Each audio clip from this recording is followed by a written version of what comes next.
Welcome to the Lawrence County Municipal Board. Today is August 23rd. We have a visitor. You're by yourself today? Yes. Usually you have a compatriot. Yes, she's a little behind me, but she's coming. Oh, okay. We've got some visitors, or visitor, and another person coming from Children's Hospital in Columbus, and they're doing a research project all over the state, not just here. So I'm going to let her introduce herself and tell you what it's about. And if you want to participate in it, I won't even know if you do or you don't, but you can get paid to do it.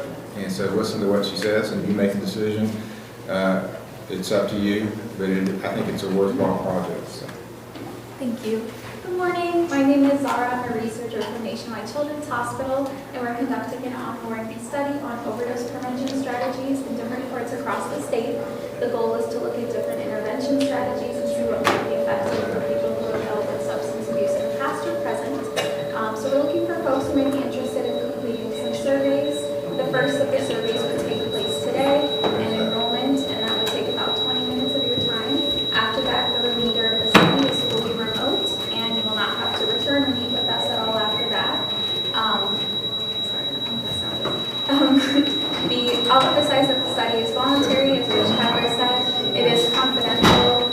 We will not disclose to the court, law enforcement, or anyone else whether or not you participate, and you can withdraw at any time. It is paid. If you choose to enroll today, you'll get $25 for completing the first survey, and then after that, every 2 weeks, you'll get a short survey sent to your phone or email, and that is worth $5. The main eligibility criteria is just that you're an adult who has a recent history of illicit substance use. You don't have to disclose anything to us right now, but my partner and I will be just through the probation office, so you should see us if you walk by. If you have any questions or might be interested, please stop by. Thank you so much. Thank you. Okay.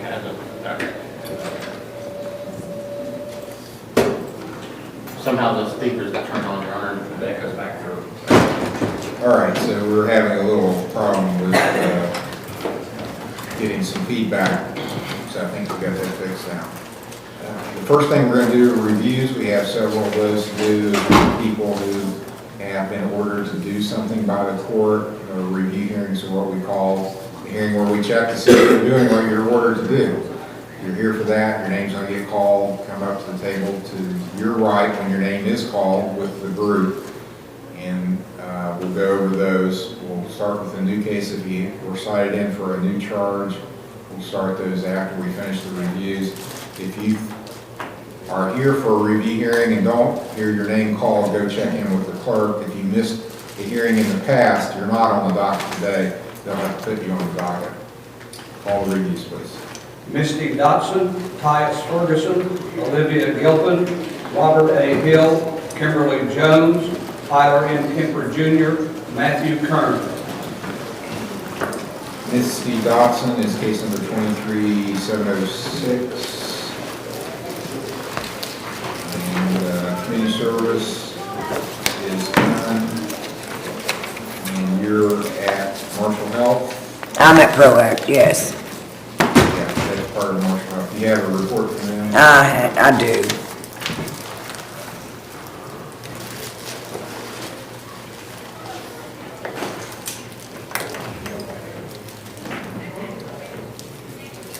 Okay, it's a good report, says you're making progress, community service finished. You just have to pay off your fines now. Do you have a payment on your fine today? Not today, it'll be Monday.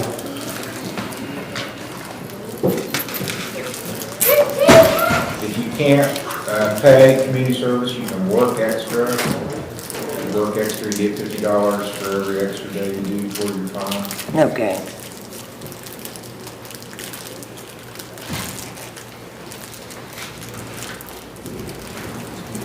September 23rd will be your next hearing at 9 o'clock.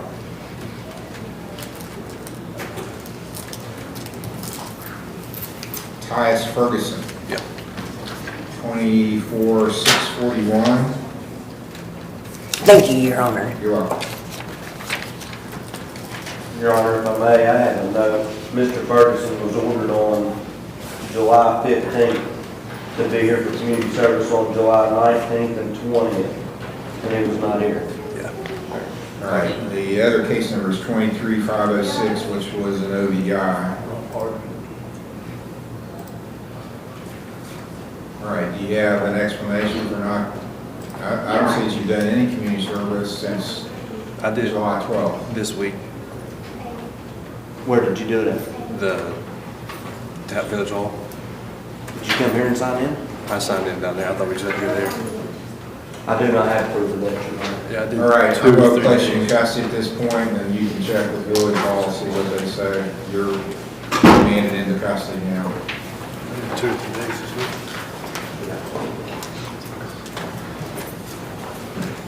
Olivia Gilpin, 23,591, 592, 23,1291. Olivia Gilpin is not here, so there'll be a warrant issued for failure to appear.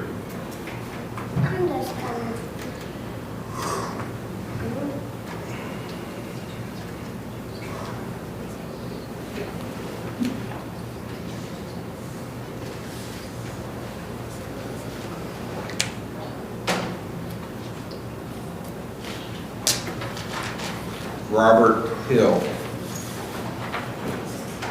Case number 24-335. Hasn't done anything on his case and hasn't appeared, so we'll get a bench warrant.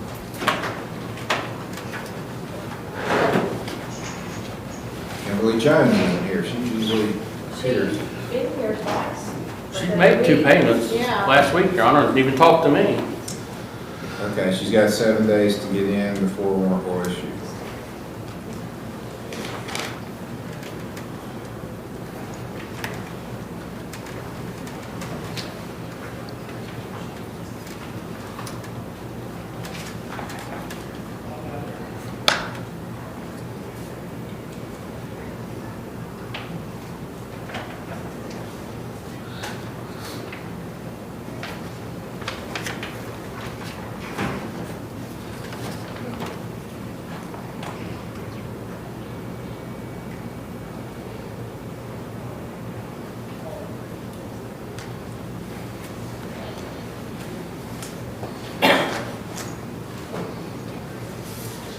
Tyler Kemper Jr., 23,630. Kemper, is that Mended Breeds? That's correct, Your Honor. Currently, due to some changes being made within the company, I do not have a paper report. Mr. Kemper is compliant with all treatment recommendations. He is set to get his graduation certificate on Tuesday, plans on applying for transitional, as well as working with the OOD, having an appointment scheduled with Ricardo, actively seeking employment and doing everything that is being asked of him as far as treatment is required. Great report. Good job, Mr. Kemper. Thank you. Okay, so you have 1 day of community service left and some fines to pay, but you know, your sobriety is #1 right now, priority, so you're doing good work on that.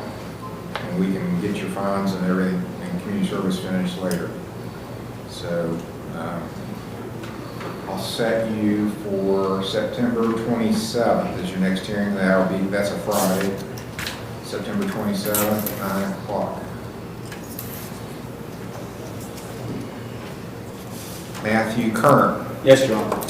24,360. And you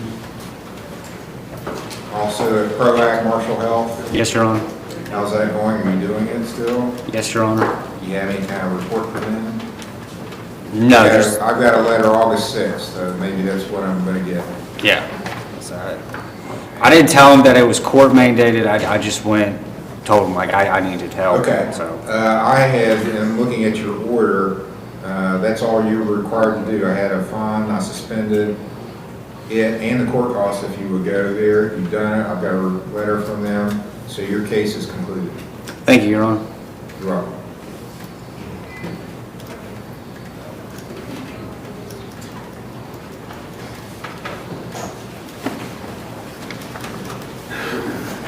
Micah Mayo, Michael G. Martin, Jerry G. Morrison, Donald Porter, William Rice, Matthew Unger, William Wilburn, Jacob A. Williams.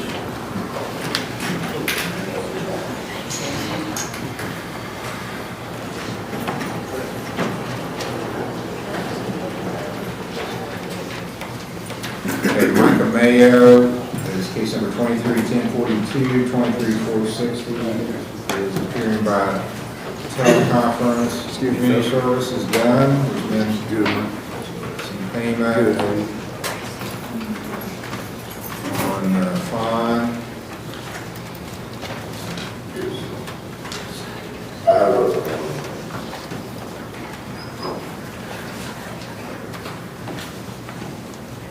Okay, so how are you going to take care of the rest of this? I have another letter because I was told that I could do community service to pay off some of my fines. So I have another letter stating about community service. Okay. I'm just waiting to get it so I can fax it in, and then the remaining I have to pay off. All right, yeah. Get it in here, fax it to the clerk or to your probation officer. Get it in here. I'll set your next hearing for September 23rd at 9 o'clock. Okay, thank you. You're welcome. Michael Martin.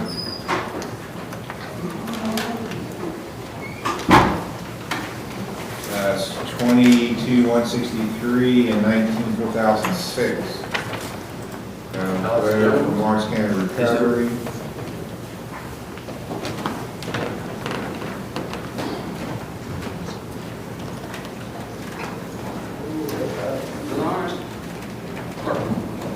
Okay, sounds like from this report, Mr. Martin was doing really well, doing everything he was supposed to do, went to sober living and got a pass, and then never returned to it, and hasn't followed up, and you can't get him hold. Correct, Your Honor. Correct. Okay, and he hasn't appeared today, so, thank you for the report. There'll be, a warrant issued for failure to appear and for leaving his treatment.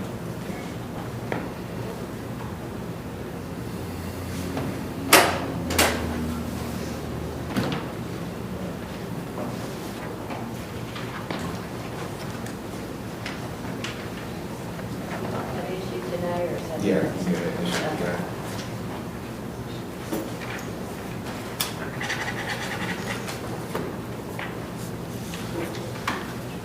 Jerry Morrison, 2453. Is that RRS? A report from him. Excuse me. Sorry. You wouldn't want to grab one now.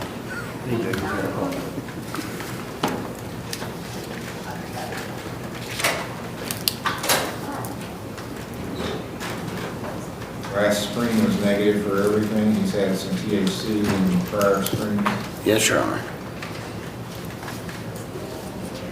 And it says he is making progress. Yes. Paid his fines off, so continue with that, and we'll go a couple months out before you have to come back, and maybe we'll finish it up and won't have any more reviews, depending on your report. And so let's make it October 25th, 9 o'clock. Thank you, Your Honor. Thank you, sir. Thank you, Your Honor. Donald Porter is here. 2803, 181242, 08441. Porter. You just have to make payments on your fine. Yes, You have sir. a payment I'll today. make 20 today. Okay, see the clerk, make your payment. September 23rd will be your next hearing. Thank you.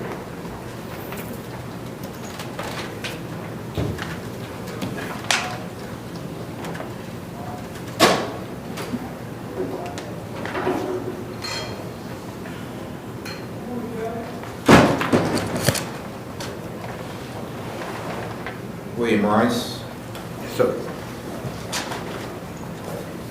2404, 182548. Your Honor, if I may, he done community service yesterday at Proctorville. I do not have proof of it. I had verified it. I will be getting proof. Yeah, Okay. and I did that day right after Here, we mowed grass and. Yeah, that's right. Oh, okay, yeah. 727 also, it's already in the file, but you do that, so, okay. September 23rd is your next hearing. Okay, I'm gonna pay 100 on my fine today. Okay, very good. See the clerk about that? Okay. September 23rd, 9 o'clock. Thank you.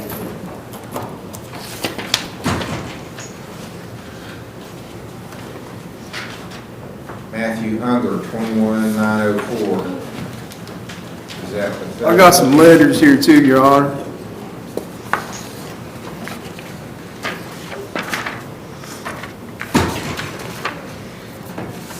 Are these the same? Yeah, they're the same ones. They just gave me 4 of them, 1 for me and 3 for everybody else, they said.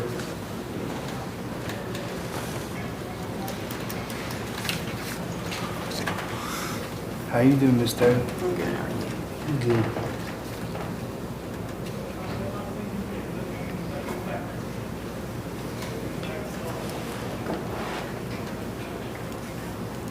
Okay, so he was released from the jail to the custody. Yes. All right, he's remained in the custody. He's not allowed to change without court order. Thank you, Your Honor.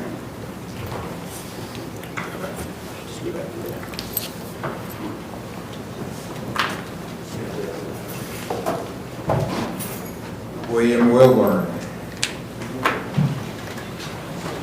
23272.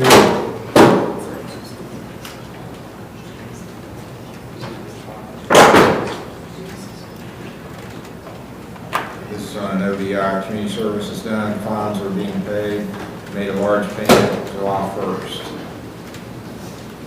Can you pay anything today? Oh, yes, Your Honor. How much are you paying? 250.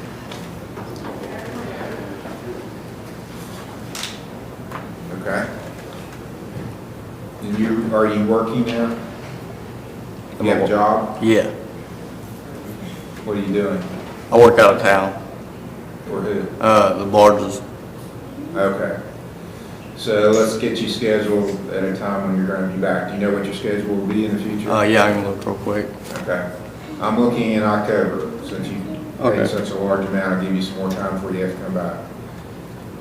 When are you available in October to come in?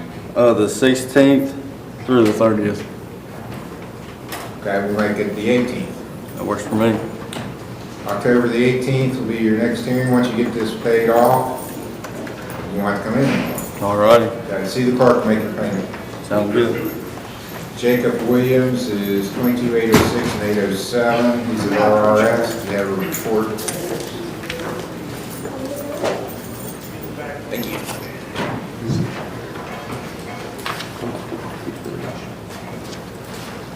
Your Honor, as you see in the report, he's making great progress. He's actually set to complete October 15th.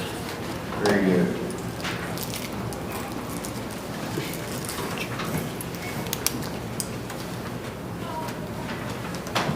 Okay, that's all you got left to do. So what I'm going to do, I'm going to set you for October the 18th also. If you get a completion letter and get it filed before October the 18th, you don't even have to come back, because that's all you have left to do. All right, thank you, Your Honor. If something happens, and you don't get a completion letter, then come back at 9 o'clock on October the 18th. All right, thank you, Your Honor. Good job. Thank you, Your Honor.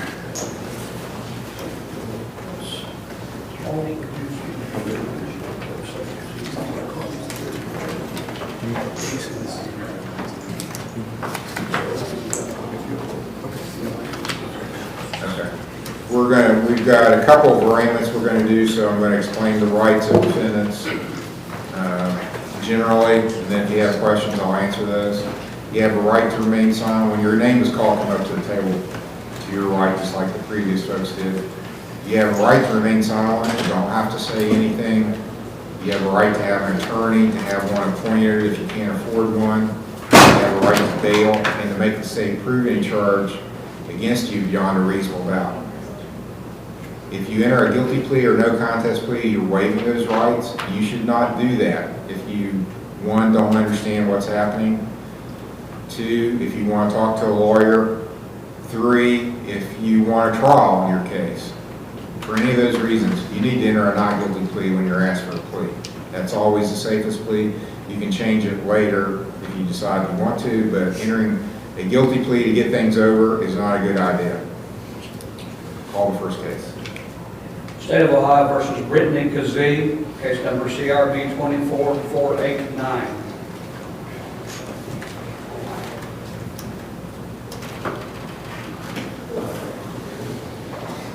Ma'am, are you Brittany Kazee? Yes, Your Honor. Ms. Kazee, you have a failure to confine a dog charge. It's a 4th-degree misdemeanor. The state's alleging that at Mason Township, July 25th of this year, you were the owner or keeper of a dog that you failed to keep physically confined or restrained on the premises. Leash, tether, fence, supervision, and allowed the dog to escape. That's a 4th-degree misdemeanor. Maximum penalty is 30 days in jail and a $250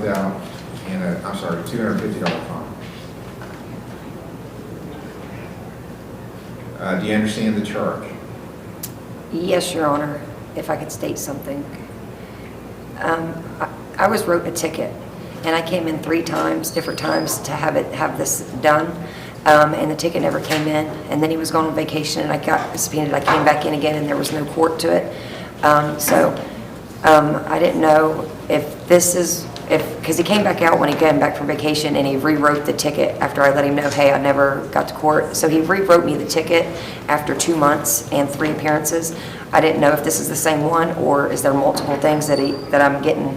Well, I don't know that either, because I don't make the charging decisions. That's what the prosecutor does. Okay. I'm going to take that, though, as a not guilty plea, and you may have some legal defenses concerning the time frame Okay, that you can raise. So, not guilty. Since it is a jailable offense, you're eligible to have a lawyer appointed to represent you if you qualify financially. Do you wish to be considered for a court-appointed lawyer? Yes, Your Honor. Do you have a job? Yes, Your Honor. What do you do? I train horses and barrel race privately for people. Well, what our Supreme Court tells me I have to do is determine your gross annual income, so you're going to have to help me with that. Do you file an income tax return? This is my first year actually doing it under someone licensed, so I will have to do a 1099 at the end of the year for self-employment, which I have not received anything yet of that. I've been doing it for years, but I've never filed. You haven't been filing income tax return? No. In the past, you haven't? This would be the first year? Yeah. I was going to ask you what your prior gross income is then. It's not a lot. It's $60 an hour, and I ride maybe 4 days a week on 3 different horses, so about $500 a week maybe, depending on the season. So I don't know. Okay, so it is seasonal? Yeah. I'm assuming in the warmer months, in the winter? Yeah, there's warmer. less? Yeah, in spring and stuff because yeah. Okay, so I'm do you poor. think you make less than $20,000 a year gross? Yeah, because yeah. All right, then you're eligible for court-appointed counsel. I'm going to appoint Mr. Stratton to represent you. Okay. He's here. We'll get him in the courtroom so you can meet him. Mr. Stratton, this is Brittany Kazee. She has a failure to confine an animal dog charge, 4th-degree misdemeanor variety. I'm going to appoint you to represent her. Yes, Your Honor. She has some questions about timing of the filing of the charges. Okay. She can sign a $1,000 signature bond. She signed right there.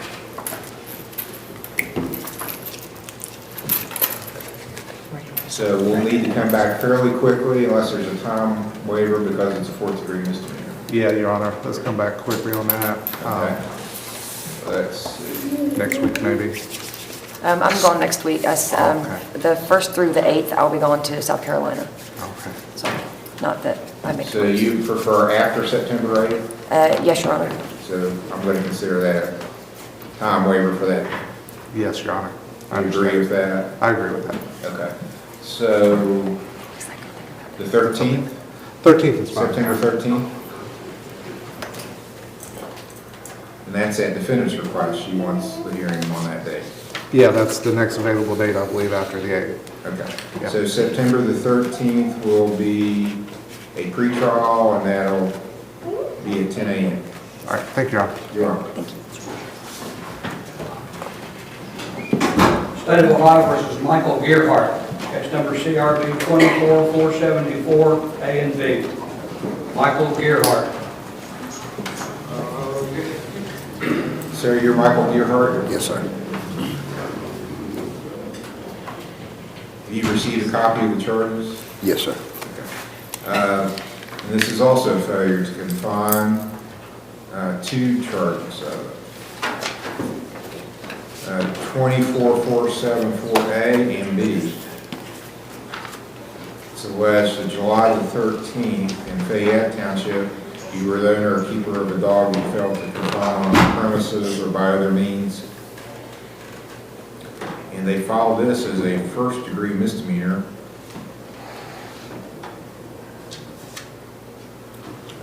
Alleging that the dog actually attacked someone, and that this was a vicious dog. So that carries a maximum penalty of 6 months in jail, $1,000 fine, and there's actually 2 counts of it on the same day. 474A and B. Do you understand these charges? Yes, sir. Do you understand your rights? Yes, sir. How do you plead? I guess not guilty today, because I'm not. Do you wish to have a lawyer appointed? You said if you make over 20,000, I would. If you're a single person without dependents. If you have dependents, then it goes up. I don't have any dependents, and I do make over 20, so. Okay. Well, then you'll have to secure your own attorney, and this is the most serious misdemeanor, so it's Yeah, I mean, one. So I don't know the facts other than I've talked there's to an allegation of biting. So that's. Well, I've talked to the gentleman that the dog actually bit. He's not wanting to like go any further with it. The officer that showed up actually put the dog down, which I agreed with, because the dog, I would have done it anyways when I found out what happened. And I did everything I could possibly do. I mean, I had over $100 just in the chain and the collar for her. I did everything I could to restrain her. I had just moved in the place. I had planned on putting up a privacy fence. I just hadn't had time yet. So it was just a freak deal that she got off the chain. I mean. Okay, I've entered a not guilty plea for you. I'm going to let you sign a signature bond. And what that means is you're signing something that says, I promise I will come to court when I'm ordered to, or I'll pay a $1,000 penalty for not showing up. So you just come to court, you don't have to post any money. Yes, sir. And this is going to be on a Monday or a Friday. Do you have a preference as to what dates it's set? No, sir. Whatever's best for you. Okay. Let's make it September 6th. That's a Friday. September the 6th at 10 o'clock. And I'm going to put down that you will hire counsel. I mean, it's up to you if you do, but you're not eligible for court appointment. Okay, September 6th, 10 o'clock is your next hearing. Thanks, sir. You're welcome. State of Ohio versus Justin Hughes, case number CRB 24536.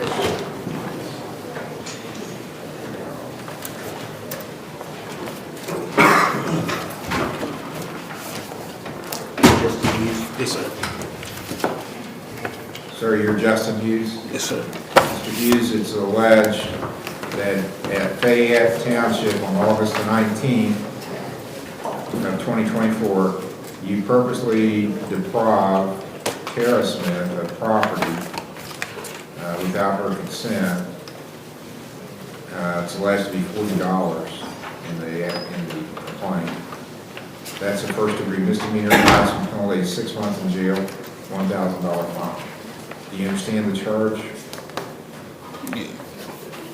You understand the charge? You don't have to agree with it, but do you understand it? Yes, sir.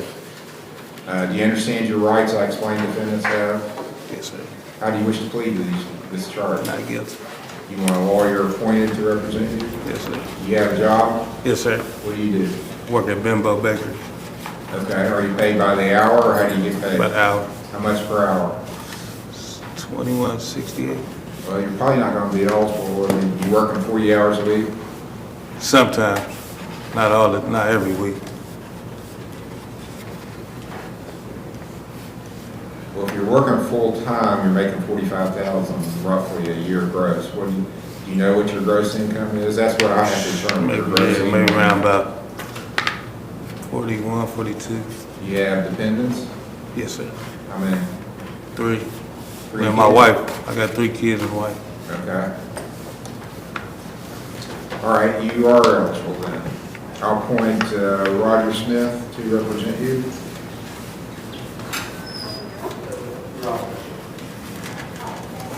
Entering a not guilty plea for you.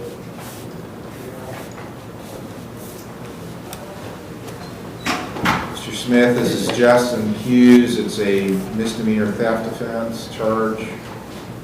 I'm appointing you to represent him. Yes, sir. And we're in September for pre-trials, looking at, well, it could be the 3rd, that's a Tuesday though, because of Labor Day being a holiday on Monday.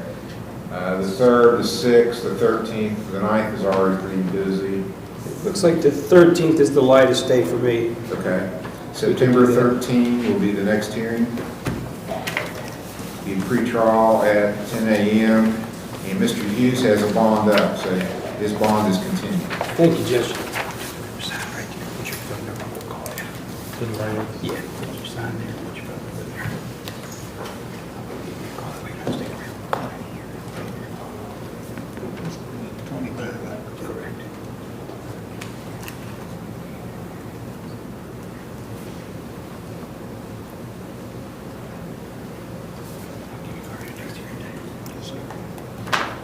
State of Ohio versus Denise K. Sexton, case number CRB 24538. And State of Ohio versus Otis L. Sexton, case number CRB 24539, A&D.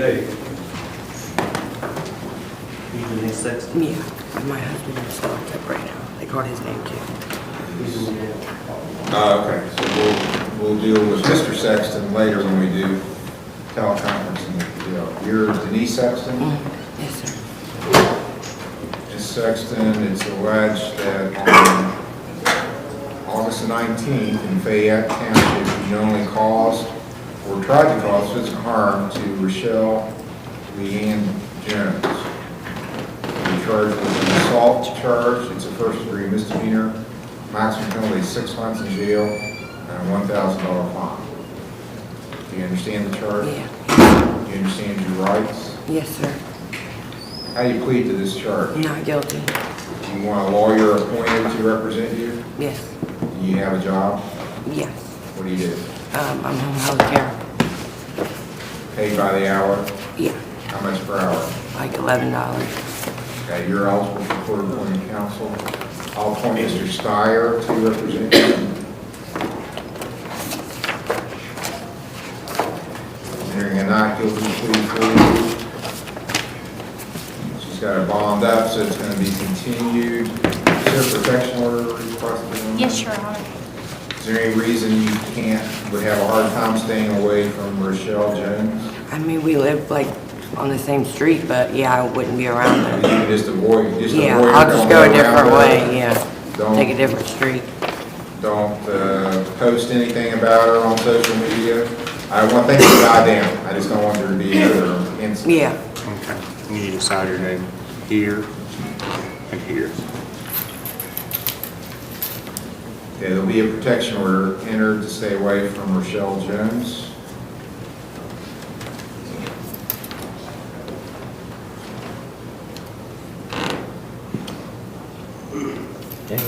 No, we're about the dates one. Here you go. So don't leave until you get a copy of this. Also, I'm going to get the court's copy. I'm going to wait for them in the lobby. Oh, wait, we didn't get a new date yet. I apologize. I'm looking at September 6th, 13th, or anything after the 13th. The 9th is already pretty busy.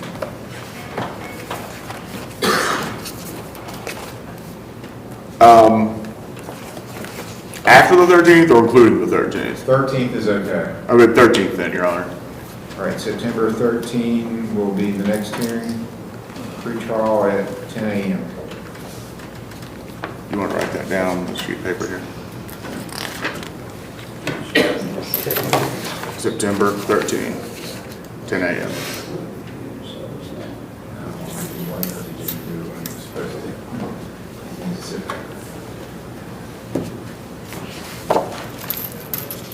Okay, I'll be out of touch in just a couple minutes. Yeah. He's the one that found when I've ordered it before.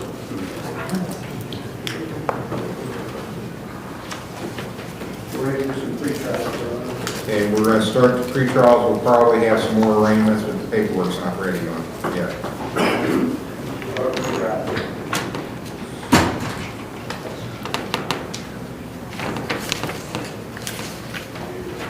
State of Ohio versus Brian Crawford, case number CRB 24330. This is Mr. Stratton's case, Brian Crawford. It's a few minutes before 10. Well, actually, oh wow, that's slow. This is actually 10:04, so you heard from Mr. Crawford? Yeah, I have not, Your Honor. There's been an issue with the video. I think I received it. I have not reviewed the video, okay? I believe I've received it. I think it's laying on my desk, but I have not had communication with him, so. How's the statement? So you were going to ask for continuance anyway? Yes. Well, I mean, if he didn't show up, I guess we asked for a bench warrant in 7 days if he doesn't. So let's wait a little while, because it's now 10 o'clock, so it's set for 10. So I'll recall it later tonight. Yes, Your Honor. State of Ohio versus William T. Green, case number CRB 23686, CRB 23692, TRC 231715, A, B, and C. Apparently, everybody's running late today, Your Honor. Maybe he's with Mr. Crawford. Okay, we'll recall that also. State of Ohio versus Kia Maynard, case number CRB 24478. Your Honor, I was a baseball player, but good average. State of Ohio versus John W. Nunley, case number CRB 24471. Looks like he is. All right, this is Mr. Stratton's case set for pre-trial. Yes, Your Honor, this is the first pretrial in this case. I understand the state's received some additional evidence in this case and pictures. There wasn't very much to it, but we don't have a resolution of this case today. I think the state's in agreement that we'll probably need to come back for one more pretrial on this, and then we'll be able to probably resolve it. Have you filed a discovery demand? I have not. So if you do that, then we can get all that to you. I've got paperwork here.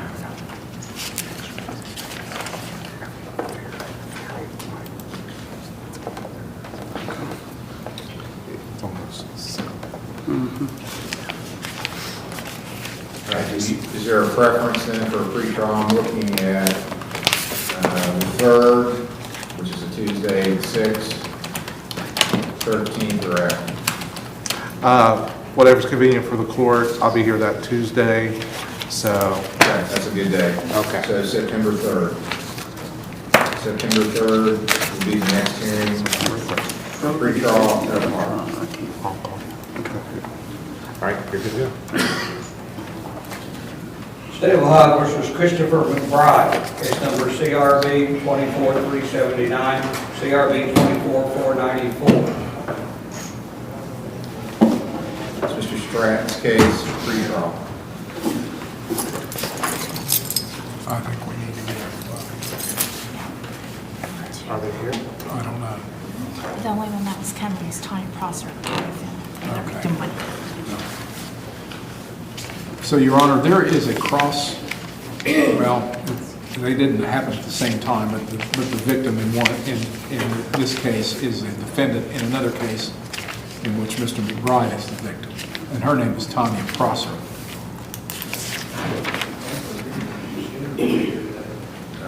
I think she's on the docket. She is, Judge, it's my client. She was here a couple weeks I'm ago. here. We moved, yes. Okay. We moved them to get them on the same day. So Yes. she All is right, here. so we'll call her case. State of Ohio versus Tanya Prosser, case number CRB 24-369.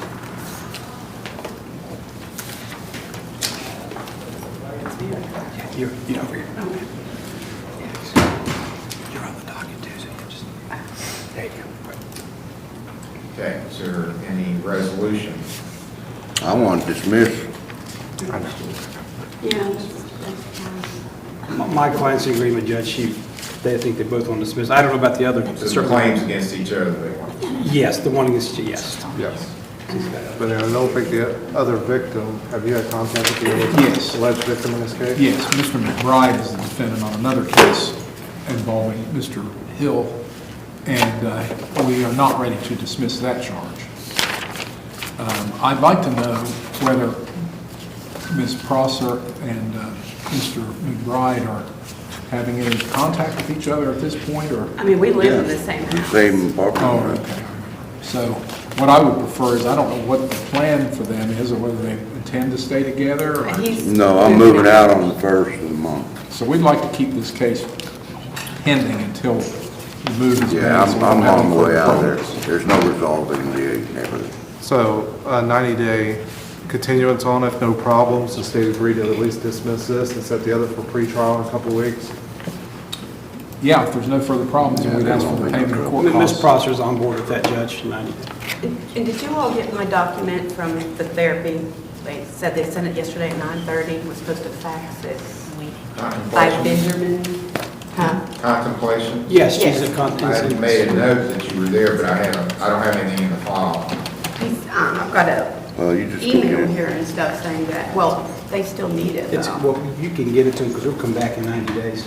Just Okay. follow up the regular contemplation, make sure they get a copy. So Ms. Prosser's case will be dismissed. Now, he did say court costs, is that for each or one court cost? We wouldn't be opposed to, well, it's two separate incidents. It's not really a cross-filing, so I guess two.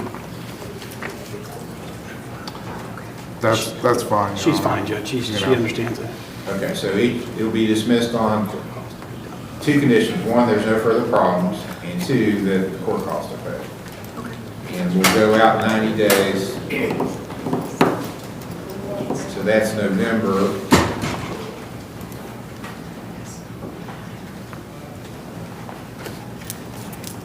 Let's make it the 25th.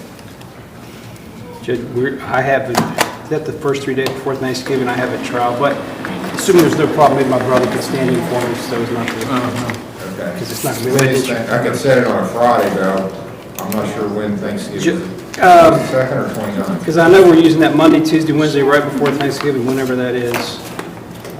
Trial I had set Wednesday. Looks like Thanksgiving, 28th, okay, so we can do the 22nd. Okay, I can do that. 22nd. Yes. Okay, we'll make it November 22nd.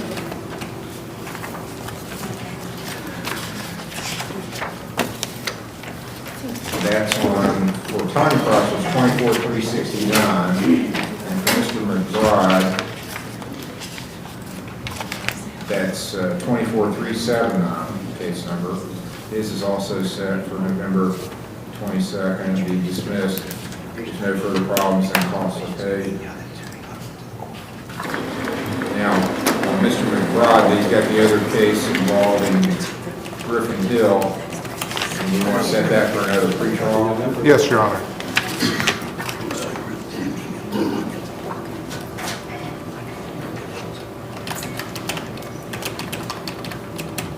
Well, prefer to either do the 3rd, is that too soon, or the 20th? Let's do the 20th. 20th? So next hearing for Mr. McBride on that Hill case is September 20th. The 10 a.m. pretrial.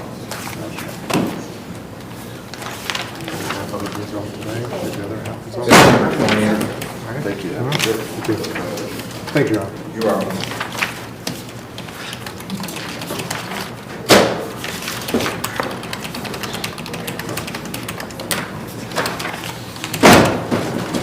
What's the date on the 9/20.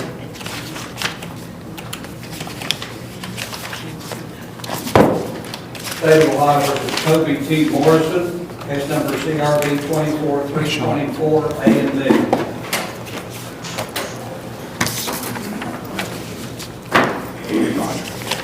This is Mr. Stratton's case, set for pre-trial.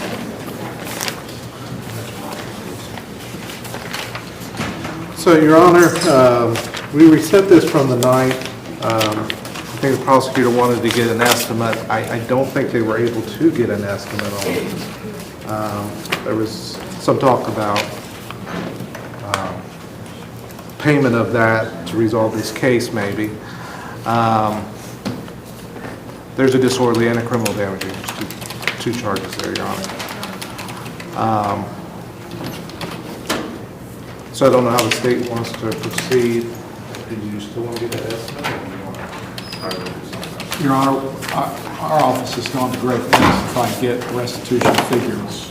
But this happened in May, so it shouldn't be that hard, I wouldn't think. Well, the alleged victim lives out of town and works out of town. I think she's also the sister of Mr. Morrison, if I'm correct, and so I think her motivation may not be that strong. We do believe, however, that Mr. Morrison was disorderly at the time.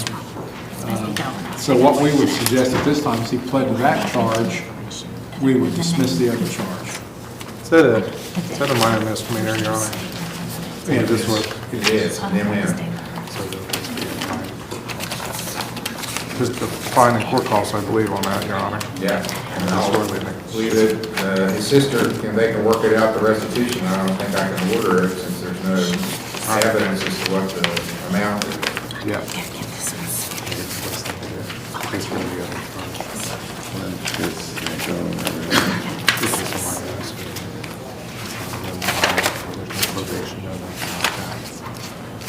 I suggest you go.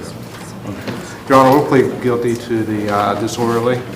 Okay, I'm going to dismiss case number 324A, which is the more serious charge, the assault, or I'm sorry, criminal damaging, that's dismissed. At the state's motion, Mr. Morrison, your lawyer says you're going to enter a guilty plea to disorderly conduct. Do you agree with that? Yes. You have a right to say something if you want. Do you have anything you want to say? No, Your Honor, I'm just ready to get this over with. I've been here, it's my fourth time. Right before the alleged incident happened, I just sent myself through CDL school, got my CDLs, and I've got job offers. I've just been waiting until this was finished because I've got to go out of town to do that. So I'm just ready to, make better for me and my family. All right, I'll impose a $50 fine and court cost. Can you pay that today? Yes, sir. See the clerk pay it, and your case is concluded. Thank you. All right, appreciate it.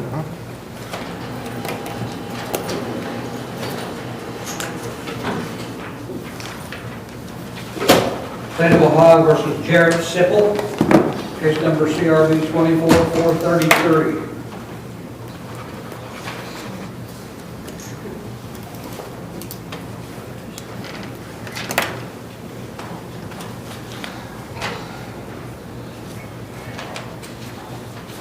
Jarrett Sipple is with Mr. Ferguson and the other gentleman. Mr. Sipple should be at PAX, Your Okay, Do you have a report from PAX? I do not.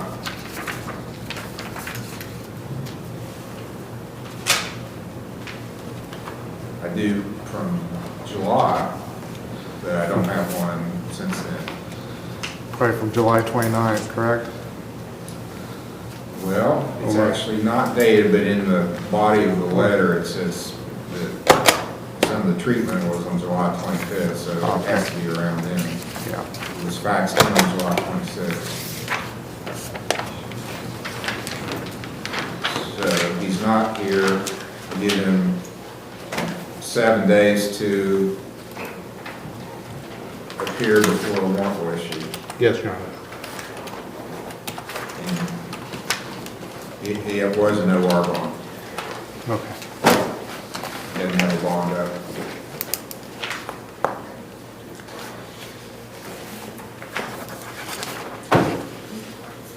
State of Ohio versus William T. Green on a recall, case number CRB 23686, CRB 23692, There it is. CRC 231715, A, B, and C. So we got on community service now? Okay. So, Your Honor, with the agreement with the state, he was to complete 5 hours community service before he entered a plea to a reckless and the obstruction.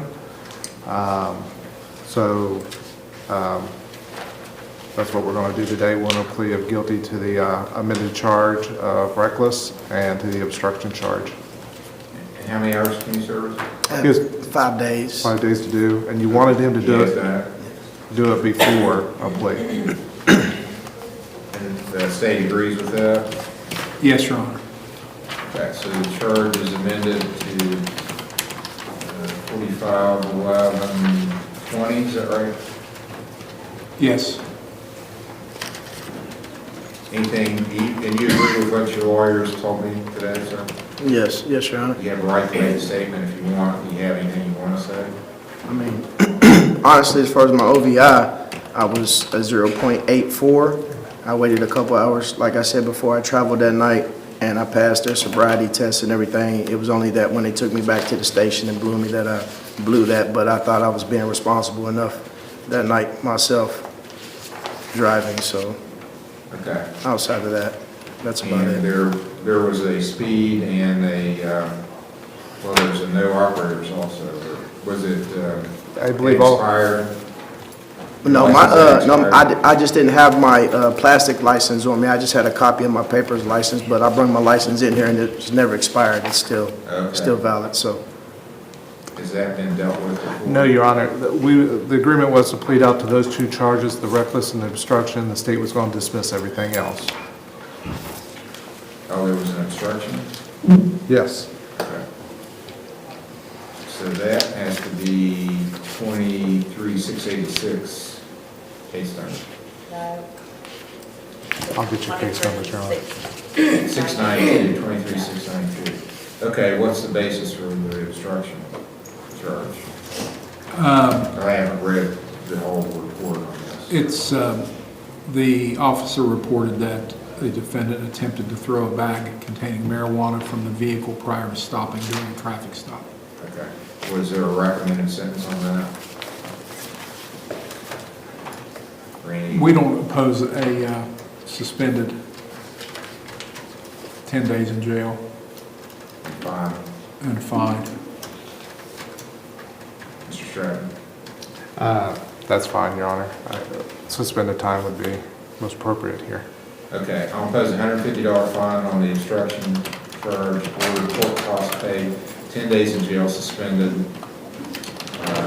level 5 probation for 2 years, just to ensure that you pay your fine costs. Review hearing is going to be, February the 18th of 25.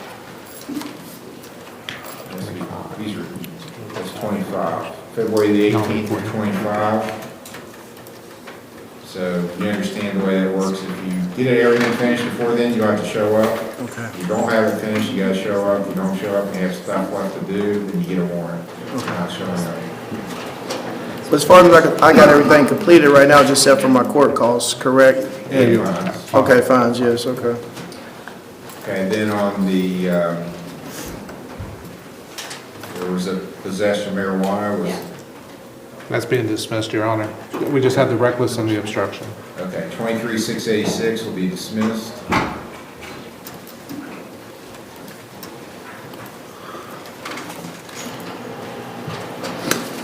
And the former ODI charge 23-1715A is now a reckless operation, and I'll impose a $150 fine. No court costs, because court costs are placed on the other charge. So same review hearing, February the 18th. You want to do 10 days? No, that's a non-jailable offense.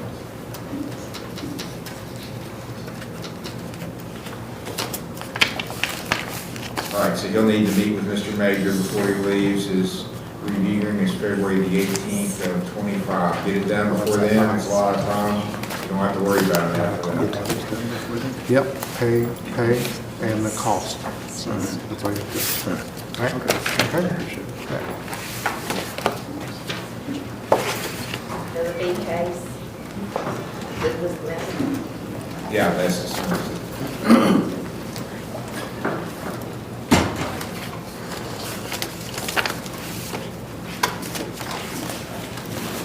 Like us to see. Yes.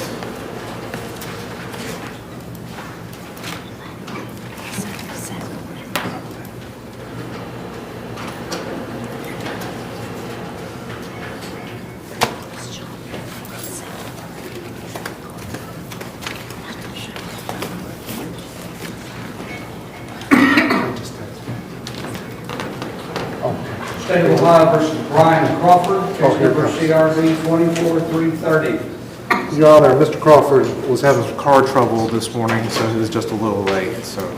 So he's still... No, he's here now. Okay, where is he? He was out in the hallway. All right, let me go to the end. State of Ohio versus Tia Maynard, case number CRB 24478. If you have a case, you need to be in the courtroom. Sorry, Your Honor, I was texting with Go to the him. end. I was texting with him, Your Honor, so I apologize.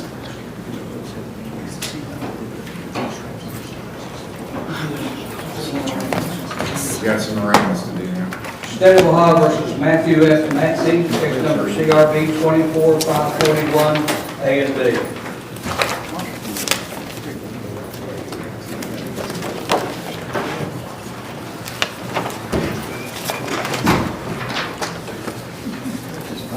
You're Matthew Matney. Yes, Your Honor.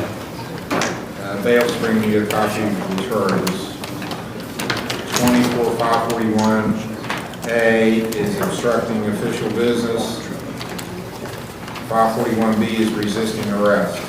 Do you have a section number for B because there's not one? Right now. 292133.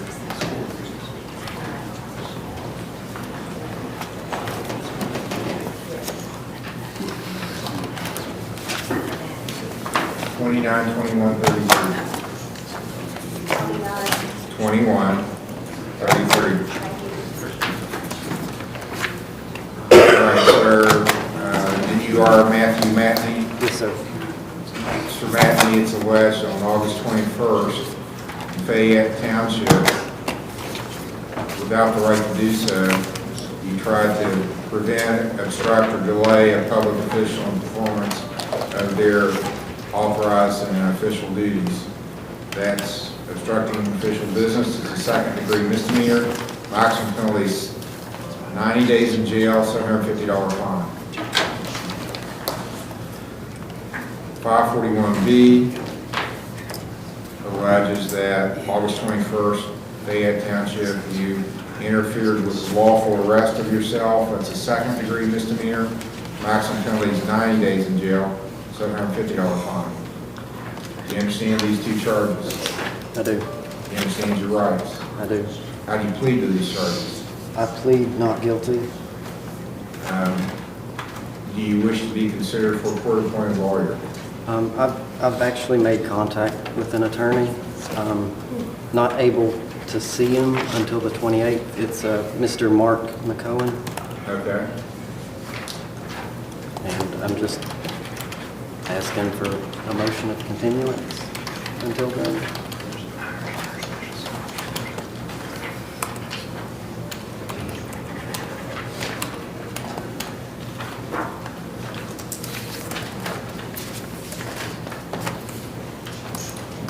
Did we just continue something from Mr. Count to the 6th, or? We did a continuance this morning on a case that he signed. I think it was till September 6th, and they want to check.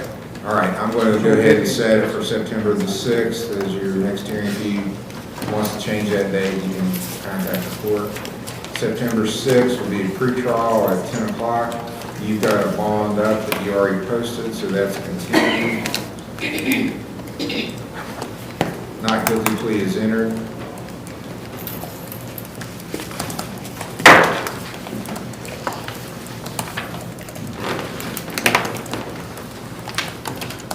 I'll put Mr. McCown down as your turn.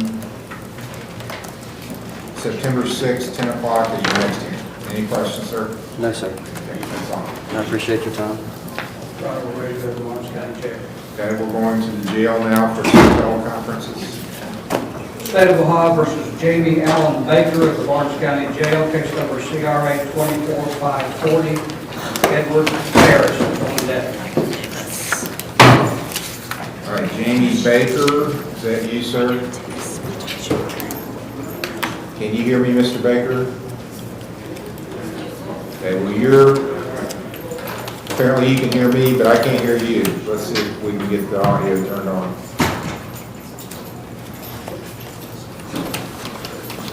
Okay, try it now. Yes, I can. And you can hear me okay, Mr. Baker? You're hearing me okay?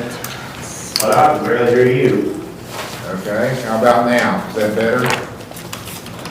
Can you turn the microphone?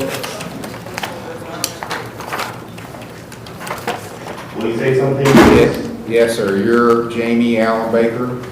Yeah, I can hear you now. All right, Mr. Baker, I'm going to explain your rights to you, and then we'll talk about what charges have been filed. You have a right to remain silent. You don't have to say anything. If you choose to make statements, though, it's all being recorded. If you admit something about your case, it can be used against you. You have a right to have an attorney appointed. If you can't afford one, you can hire one of your own choosing. You have a right to bail and to make the state prove any charge against you beyond a reasonable doubt. Do you understand those things? Yes, Your Honor. Okay, let's go over the charges now so you understand them. You don't have to agree with them. You're charged with domestic violence. The state's alleging that on August 22nd in Fayette Township, you knowingly caused or tried to cause physical harm to Amy Whaley, and that Ms. Whaley is either a member of your family or lives in your household. That's a first-degree misdemeanor. The maximum penalty is 6 months in jail and a $1,000 fine. Do you understand the charge, sir? Yes, Your Honor. There's another charge that I overlooked, and it's more serious. Felonious assault. You're also charged with felonious assault. The state's alleging that on August 22nd, you knowingly caused or tried to cause physical harm to Amy Whaley by means of a deadly weapon. And that deadly weapon was a machete. That's a felony of the second degree. The maximum penalty is 10 years in jail and a $20,000 fine. So those are the two charges: domestic violence, felonious assault. Do you have the money to hire a lawyer, Mr. Baker? No, guilty. Well, I can't take a plea from you at the first hearing, so you don't need to enter a plea, and I didn't ask you for one. I'm just letting you know guilty. Well, remember what I said at the very beginning. What you say is all on the record. It could be used against you. So any I was defending myself. Okay. Yeah, I'm going to appoint a lawyer for you unless you're ineligible. Do you have a job? No, I have disability.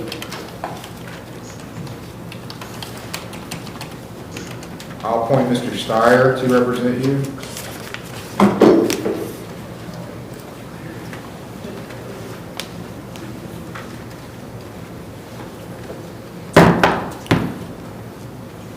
And Mr. Steyer, you can see now if you look at the camera, he is in the courtroom.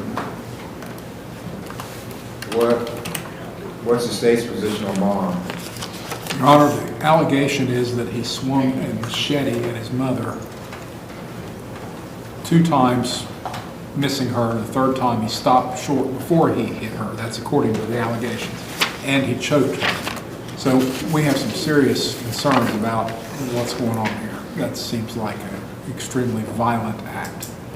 Excuse me, sir. Sir, please don't speak at this time. You're on the record. It's better if you don't talk yet. I'll talk to you later on, and what you need to say will go through me. That way it can't be used against you. I think it might be a good idea if Mr. Steyer spoke with him and then address the issue of bond. Okay, I'm going to let your lawyer talk to you. He's going to call down and talk to you, Mr. Baker, and then I'll decide what the bond should be, if there's any other filings that need to be made in this case. Yeah, can I take the court's file, please? Yes. We'll have you back, Mr. Baker, after you talk to Mr. Steyer, which will happen in a few minutes. And we are going to ask for a protection order too, so we've got that prepared. Okay. State of Ohio versus Edward D. Ferris, case number CRB 24537. Francis Kirk is on deck. Edward Ferris.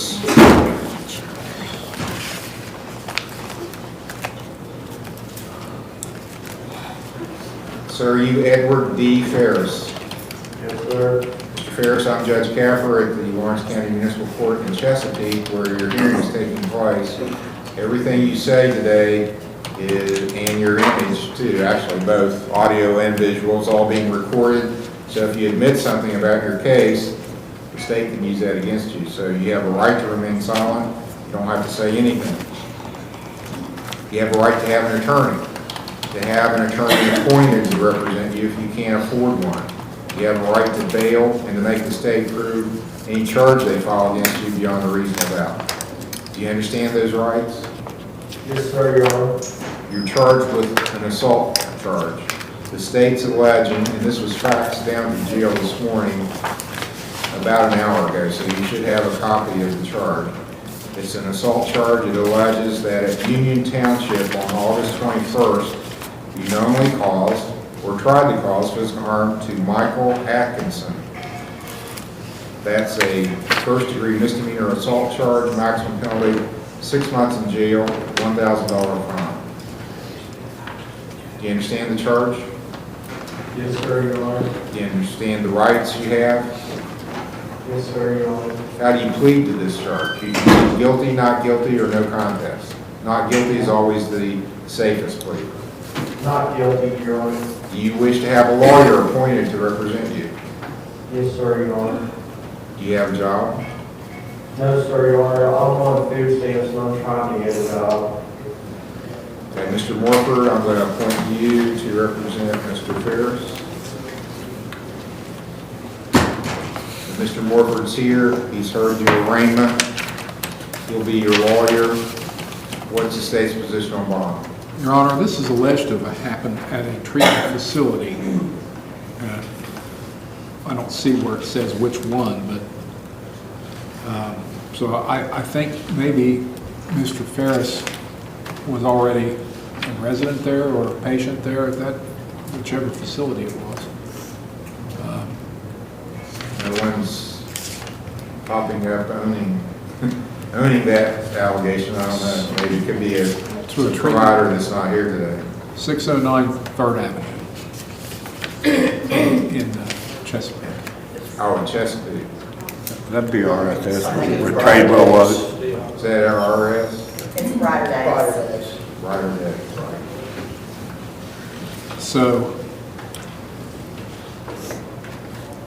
but for him being in jail, he should have been in treatment, I believe. So I think that should be taken into consideration. I think we ought to find out where he's supposed to be. So as condition of bond, you want him to go back to treatment? Well, if they may not want him there. Is the other thing. He could go to another place. Yeah, it doesn't sound like, I mean, I don't know, maybe he was ordered there from this court, but. I don't think so. But once you investigate that, Mr. Morford will come back and decide bond after you've talked to Mr. Ferris and have the court's file. Your lawyer is going to call and talk to you, Mr. Ferris, and then I'll decide your bond after we get his input. Thank you. And we'll also be asking for protection. State of Ohio versus Francis Kirk, case number CRB 24370, and Ron Whittle is on deck. Your Honor. Mrs. Kirk is Is that your case, Mr. President? It is, Your Honor. She had failed to appear, I think, for hearing on the 29th of July, I think. She was in Boyd County.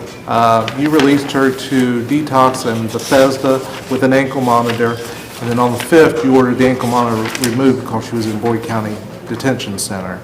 I believe she just got back from Boyd County Detention Center, so I asked that maybe we can try that again. She was at OVP. She was ordered to Bethesda, but she ended up coming to OVP Oh, there you for go. treatment, for detox. Yeah. And then while she was at OVP, we had to send her out to KDMC for a psych evaluation. And then she eloped from the hospital with her ankle monitor on, and then I reported it to Common Pleas Probation, and they were never able to find her, and that was the last we heard about anything, so. Looks like there's an entry from 8/5 where you ordered the ankle monitor removed because she's in Boyd County Detention Center. So apparently we did that at some point. Well, we don't have it on the screen yet. Your Honor, we apologize, we're today, we're trying to get her figured out. Oh, sorry, I wasn't there. Okay, well, maybe we can go on to somebody else. Yes, John. Would you go on, please, sir? Yeah, we'll go on to somebody else and deal with her. Thank you, Your Honor. Thank you.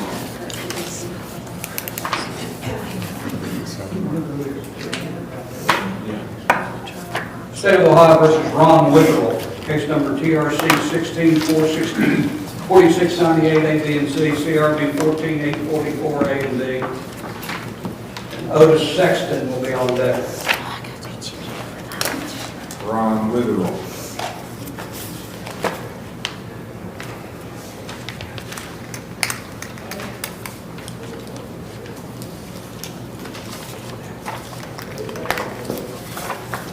All right, Mr. Witherell, can you hear me? Yeah, I can hear you. It's alleged that you missed review hearings on case number 164698, 14844, 131151 on July 1st of this year. Do you admit or deny that allegation? I admit. Do you have an explanation? They're homeless. I was out of prison September 5th of last year, and I didn't get it right. I don't know. Where have you been living? On the streets. Okay. I just got picked up, I was out this morning, and I had a felony probation violation. I don't want to hear anything. Oh, so you have problems out of common police court also? I was wondering if there's any way you can convert my fines and my community service and everything in jail time. And I know this is the case from my 2016. Yeah, have you appeared in common pleas yet? Your Honor, he does have an adult probation on.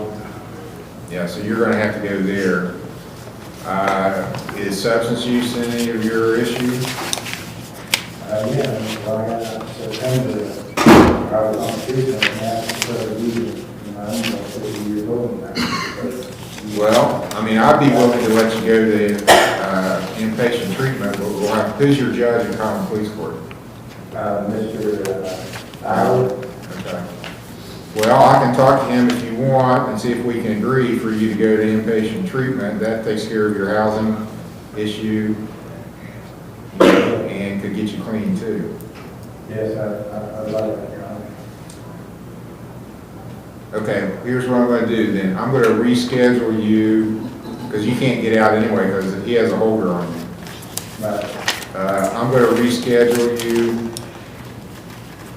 for a week from today, which will be the 30th. Then I'm gonna give you, and you may not appear before him by then, but I'll probably have a chance to talk to him before next Friday. I saw him this morning, actually. I didn't know you were in jail or had this situation. I could have talked to him about it then. So I'm going to schedule you for a week from today, give you an OR bond. So if he sees you and wants to let you go to treatment, then I'm not going to hold you up. I'll let you go and go to treatment. If you haven't seen him, hopefully I can talk to him before next Friday and possibly get you in treatment next Friday. Thank you, Your Honor. All right, so If you get out and go to treatment, then your treatment provider needs to make sure you either come in person or appear by teleconference in the court here next Friday. If you're still in the jail, obviously I'll see you just like this. Okay, you understand what's happening? You're in agreement to going to inpatient treatment. Yes, Your Honor. And you're going to stay there Yes. and complete it. Please. And then go on from there. And, Okay. Your next hearing is August 30th, 1 week from today. Thank you. You're welcome. State of Ohio versus Otis L. Sexton, case number CRB 24539, A and B. And Francis Kirk will be on deck. He is Francis Kirk. He just. Okay. Well, nothing in my notes. You guys. You guys know It's a familiar superior. She's in jail. Now, I'll just text you. Yeah, but she's got this, she's got a pending case.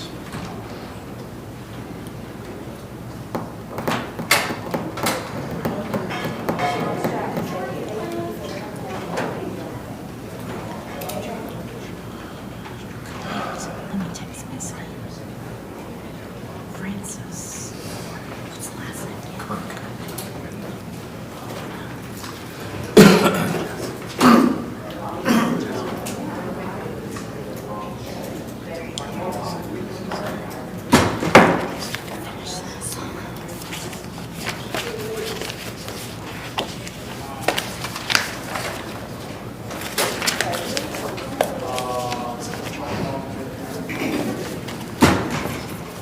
Okay, Otis Sexton, is that you, sir?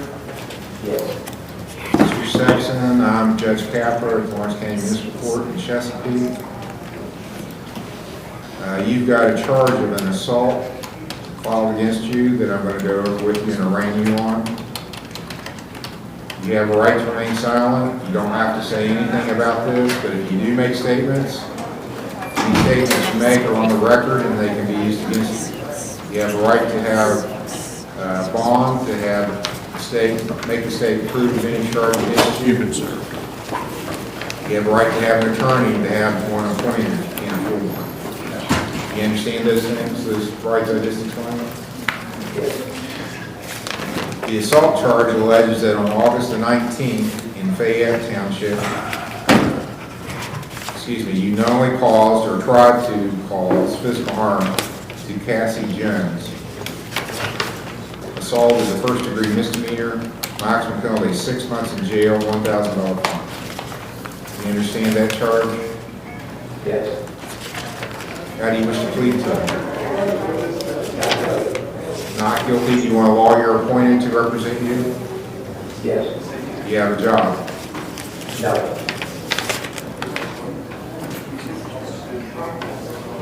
I'll appoint Mr. Stratton to be your lawyer.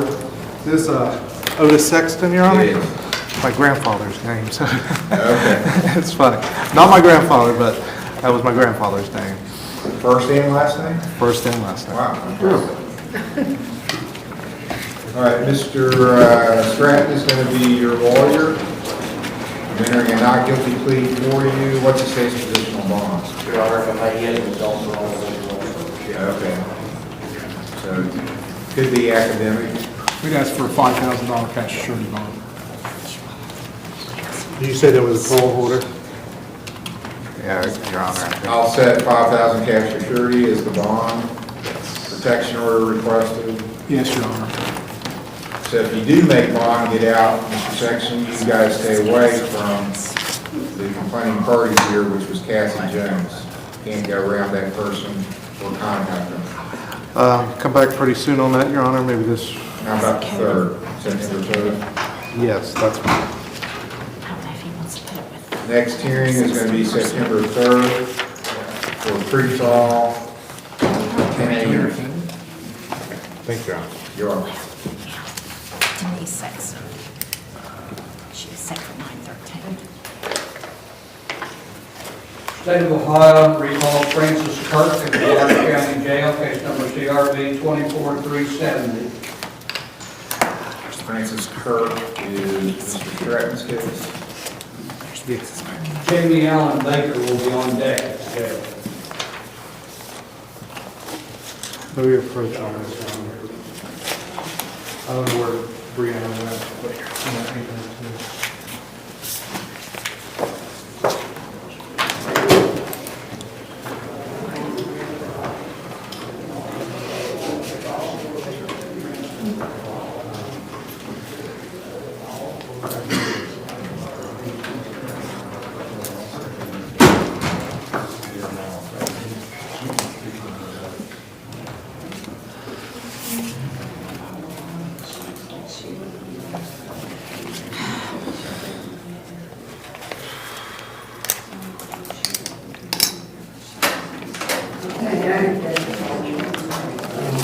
Well, nothing's happening yet, Mrs. Kirk, so.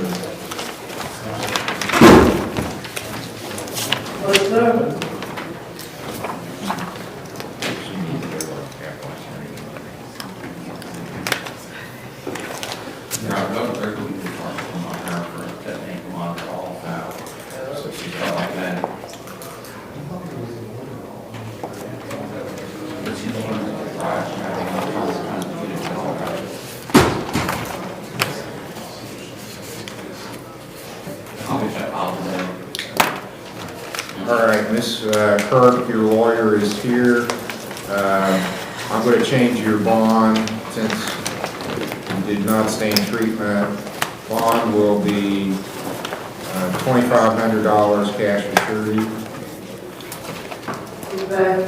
And reschedule, because it looks like there'll be new charges filed.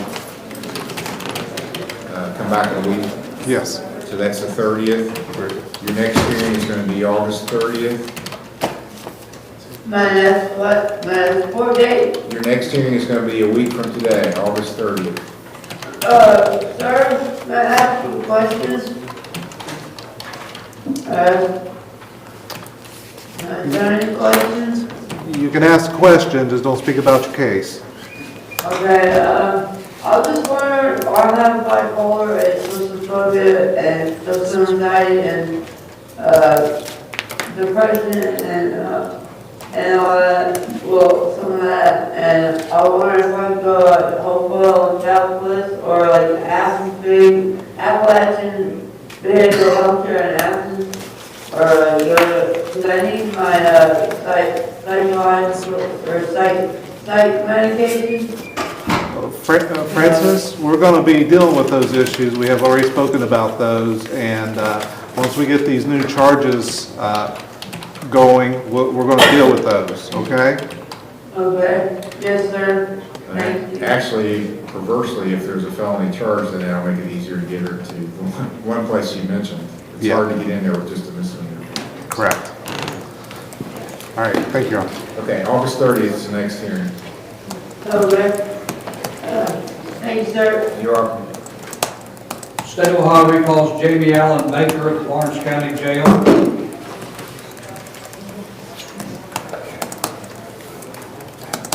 And this is Mr. Steyer's case, 24-540.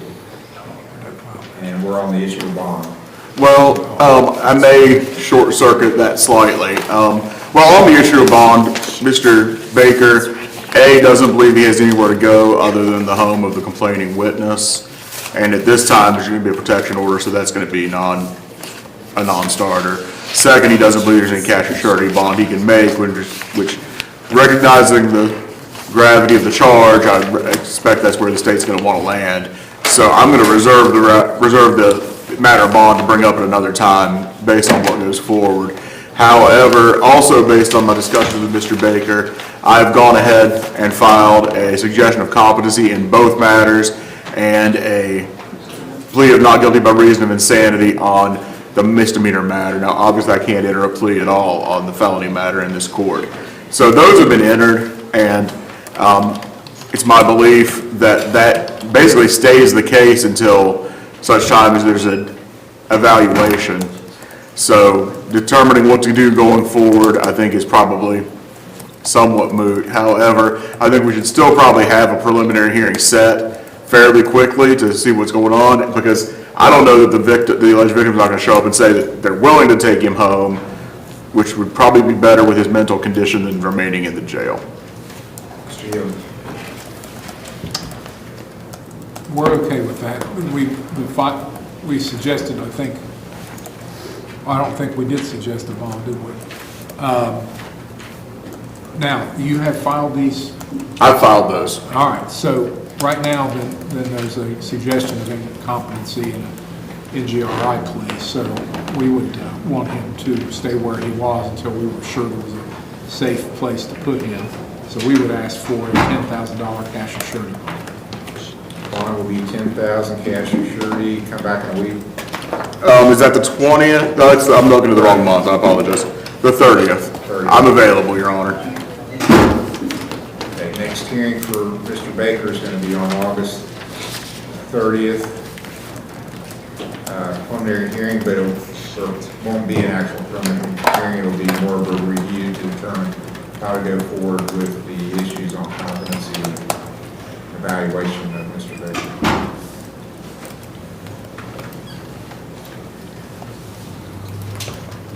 Thank you. You're welcome. No, that's all we can do in jail right now. We have one more to recall. Okay.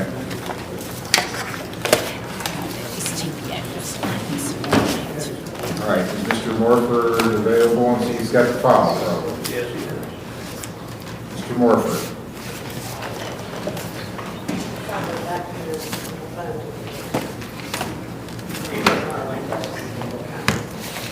Need Mr. Morford in the courtroom.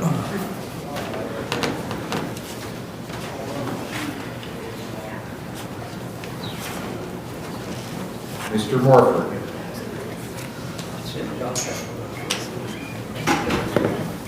Do you have the court's file? I do, Judge. Matt Pritchett. Yes. Which case is this? Ferris, is that right? Yes, sir. Yes, sir. Yes, Edward Ferris.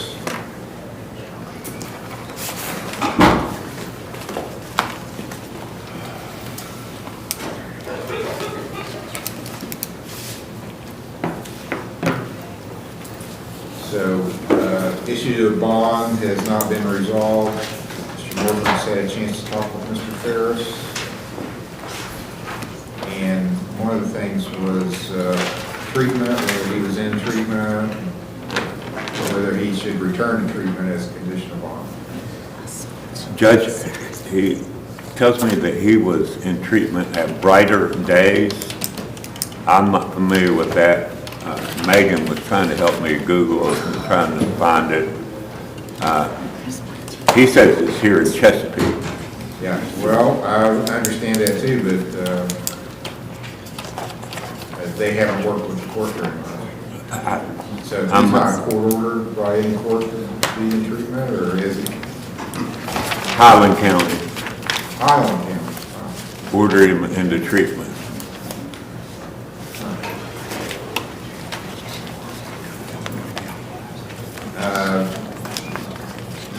Do you have contact information with his, does he have a lawyer there, or he has charges pending in Highland County?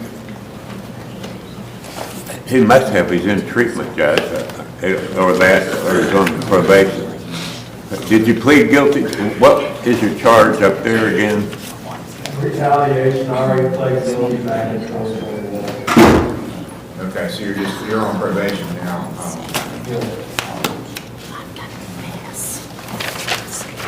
Your Honor.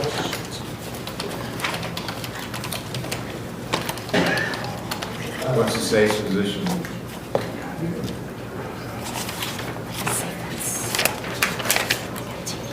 I missed some of that about what court is he ordered? Highland County, on probation from a case in 2021. He was ordered to treatment here. From Allen County? Highland. Highland County, well, that's still pretty far away. I talked to her that day, And we don't know about brighter days, whether they would take him back or not, but I would say also because apparently the alleged victim was also there, that would not be a good choice anyway. The alleged victim was a visitor there, not a staff member or a patient.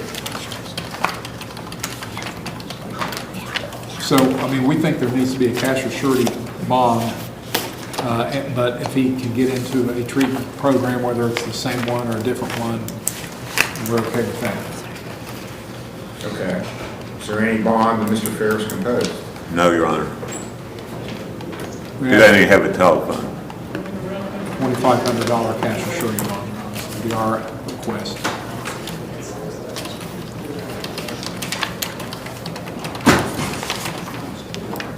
Would you consider, Judge, asking one of our providers that are here if they would take him? Sure. Okay. You want to call down, do an evaluation? All right, we've got a provider, another provider, will be Brighter Days. Do you feel like you can go to another facility besides Brighter Days, or are you going to be in trouble with your Highland County if you go to a different facility? No, I can go to another facility. Okay. We'll let you talk to another facility and call him back up after that's happened. Thank you, Judge. You're welcome. Edward Ferris is the name.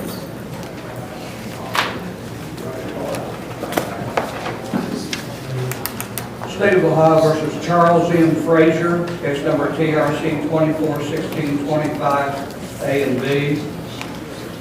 Just soon, pretty Charles. All right, this is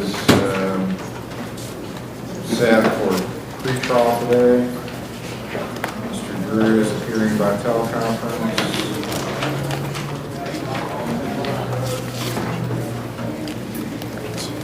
There's been a demand for discovery.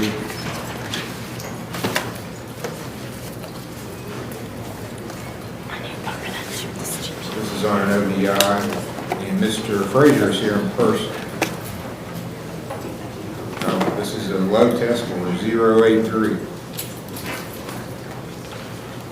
What's the state's position on this?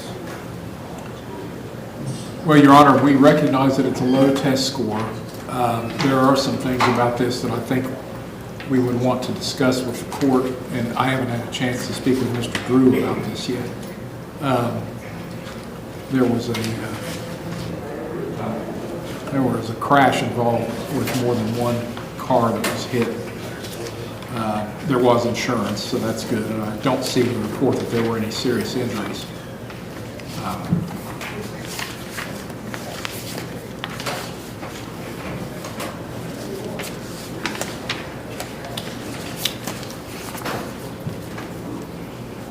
I guess what I would suggest is if Mr. Drew wanted to file discovery, and we could have already happened.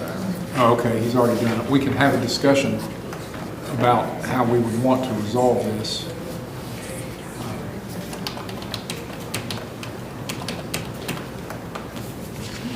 Mr. Drew? That is correct, Your Honor. I just do not have the discovery point here. Excuse me. As soon as I get the discovery, I can give the prosecutor a call and have some discussions on how to resolve this, and then I can share that with my client. Okay. So sounds like we need to have a pretrial then. I'm assuming the discovery can get to me fairly quickly, so I will leave that up to the court. Okay, well, the dates that would be good for the court, September 3rd, 6th, 13th's getting kind of busy now, so is the 16th. So I would say the 3rd, the 6th, the 20th is okay, 23rd, anything after the 20th is okay. What's your preference? The 20th looks good, Your Honor. All right, September the 20th is going to be the next hearing. At what time? Well, do you want to do it at noon and appear by teleconference? I would love to, Your Honor. We can have a pretty good idea of how we're going to handle that based on what we find. All right, I'll set it at noon, and it'll be by teleconference for Mr. Drew. Thank you, Your Honor. All right. Mr. Frazier, I'll contact you just as soon as I have the information, okay? All right, wherever you are. Okay. Yeah. It's here. Yes, do you have his contact information then, Mr. Drew? I do, Your Honor, yes. All right, your lawyer's gonna call you, sir. Your next Okay. hearing is gonna be September 20th, All right. What time? noon. All right. Mr. Drew, you have my number already, I think? I don't have it off the top of my head. Why don't you give it to me? If you don't mind. Everybody in the world, people from China are going to be calling it. We have a lot of YouTube followers. Okay, I'll get it. Thank you. It's growing. I mean, it really is. I think I've still got your number. Yeah, I'm sure you probably do, yeah. You don't have to put it on your China the number or anything like that, that's fine as well. Yeah, David's your first name, right? All right, I'll be in contact, thank you. Your name's David Drew? Yes. Okay. David Drew. All right. David Drew. I can message you my number. Thank you. You have a good day now. Thank you. State of Ohio versus Brandon Espinoza, case number TRC 241694, A and B.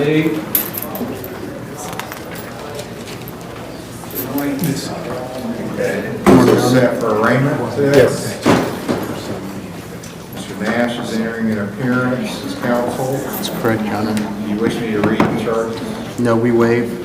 Enter plea of not guilty. Not guilty plea is entered. Thank you. Do you have a preference as to a pretrial date? We're hoping for September 6th, if that's possible. It is Good. September 6th for a pretrial at 10 a.m. Thank you. He can sign, is he posted a bond? I don't see a bond.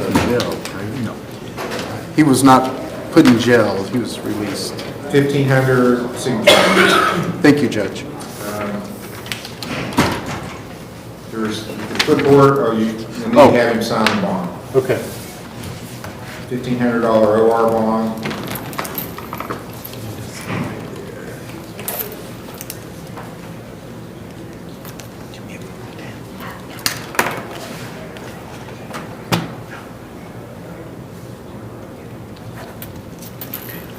Do you want me to take it off? State of Ohio versus Russell A. Severance, case number CRB 24543. Russell A. Severance.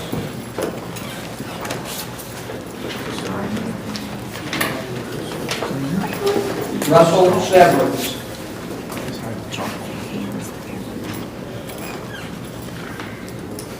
Russell Severance.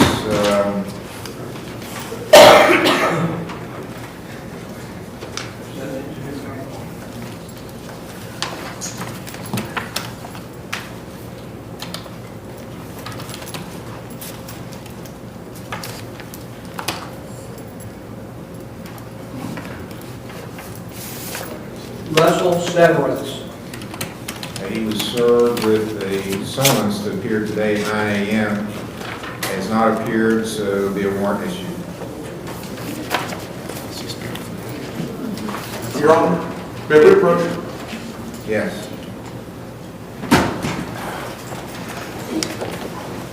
Yes, I have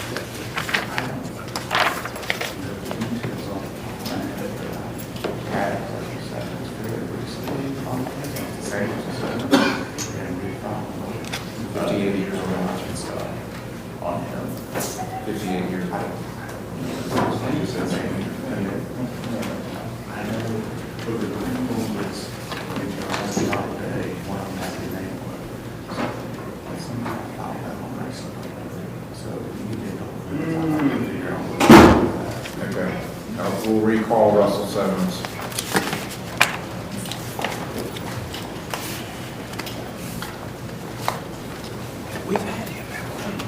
State of Ohio calls Kimberly Hass, case number CRB 20364, CRB 20365, A and B. Mr. Northeast case, pretrial and review. Approach, Your Honor. Yes, she's at Bethesda.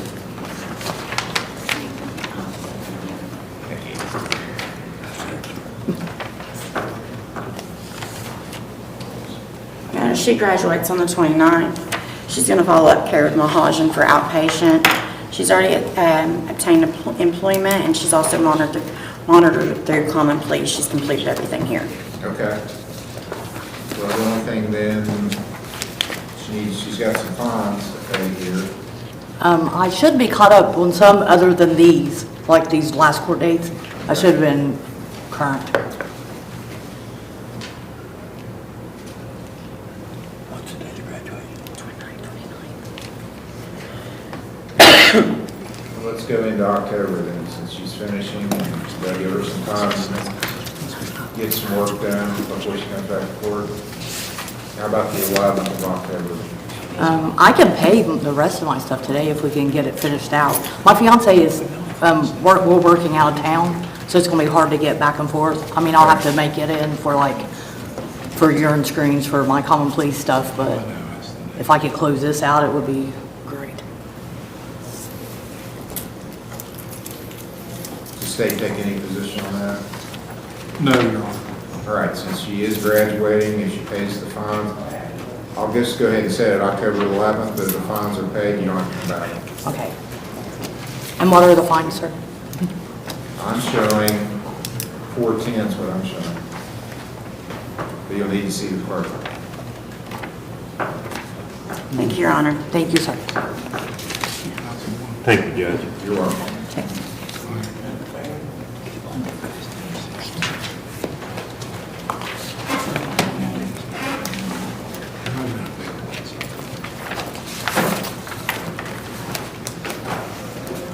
State of Ohio versus Gilmore Pavlos, case number CRB 24484. Gilmore Pavlos. This is Mr. Smith's case set for pre-call.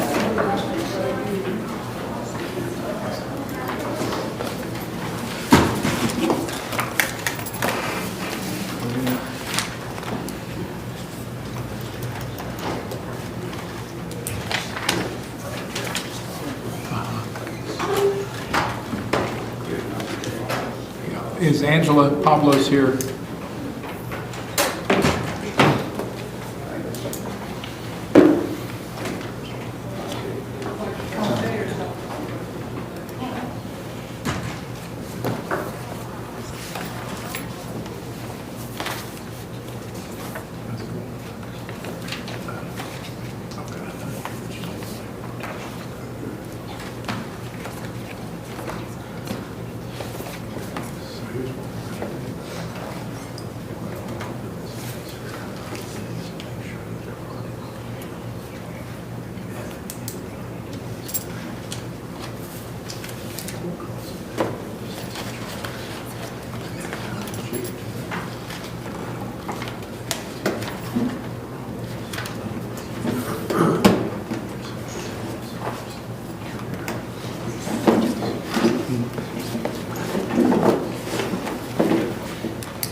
Your Honor, Ms. Pablos is here, and she's indicated that, first of all, I guess she doesn't want a protection order, and she would prefer that we go ahead and dismiss the charges, but we're not willing to do that. However, we would be willing to put the case out about 90 days, and if there were no further problems between the parties and the court costs were paid at the end of that, we would be okay with a dismissal, if they're willing to do that. There's no objection to that, Your Honor. We just ask that if court costs are paid for the 90 days and there are any problems, they don't have to return. That's fine. So we'll set it for November 22nd.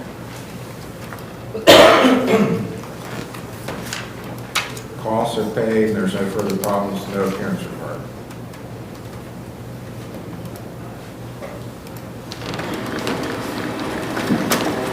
And withdrawing the protection order at this Pablos required. That's correct, Aaron, that's what you want. Yeah, if you pay your court costs. Thank you.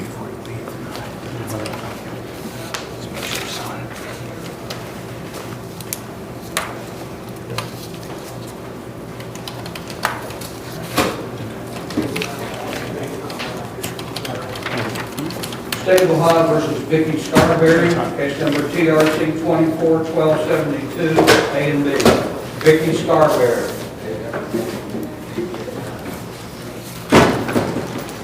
This is Mr. Smith's case. She is Set here. for pre-trial. She was here out in front. Go to the end.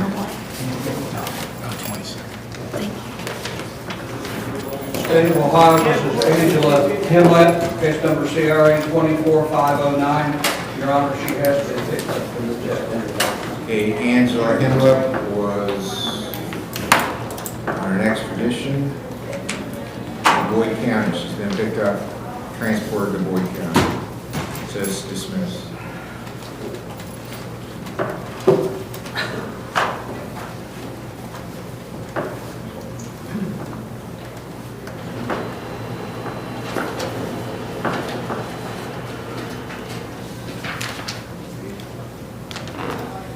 State of Ohio recalls Alexander Jones, case number CRB 24383.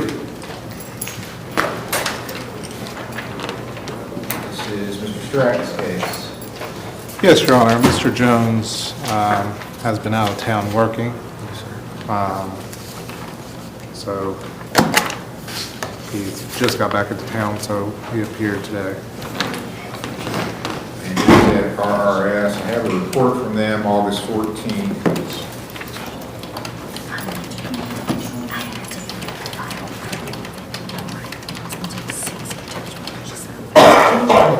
I think the last report wasn't very good, but that had more to do with him being out of town working than it did have anything to do with his desire to do that. So,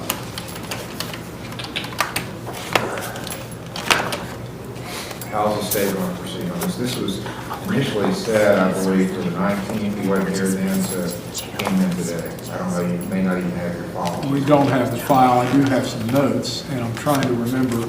We had one case that he was involved in that we dismissed at the victim's request, and I believe,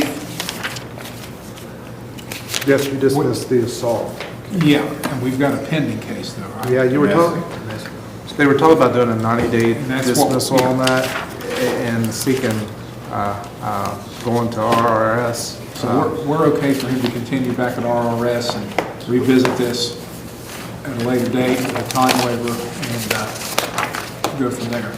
Yes, Your Honor, we're okay with that. I just wanted him to say about his work schedule. That way he can tell the court about that. So that way they know how much involvement you can get.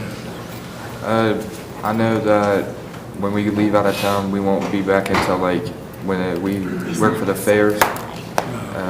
We start from the first day and then we stay there until their last day. We won't be back until like 3, 4 o'clock in the morning. So tell them about your schedule, what your schedule going forward will be. Monday Okay, through what about Friday. October, does he know what his schedule will be in October? I don't. Well, Not let's yet. just schedule it and go from there. Okay. Do you have a smartphone? Yes, sir. You can appear by teleconference. There you go. You can do that. You can't get here. You can get Mr. Stratton to give you the login. Okay. October the 11th will be the next hearing as a pre-trial.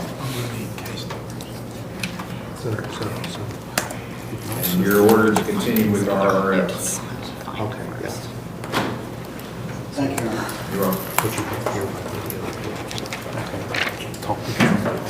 Do what you need to do with him and what this is.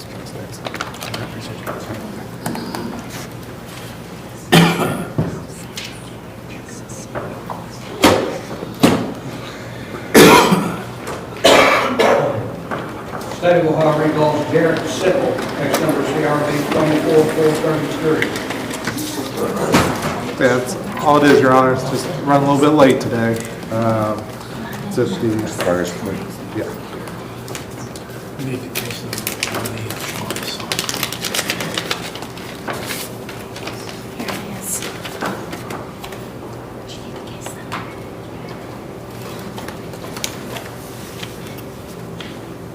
He has been a path. Yes, and I have a letter here, Your Honor. I'll just read it through it real quick here. Can I approach it? Yeah. It's a good letter.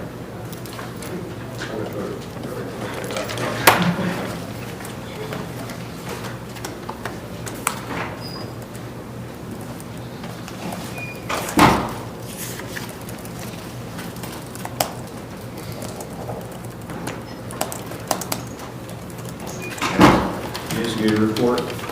Yes.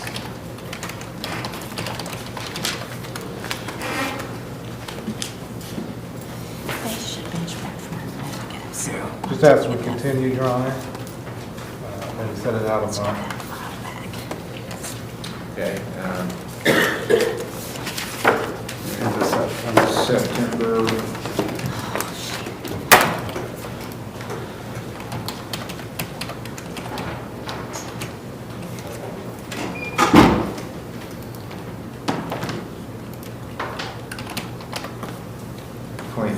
Yes.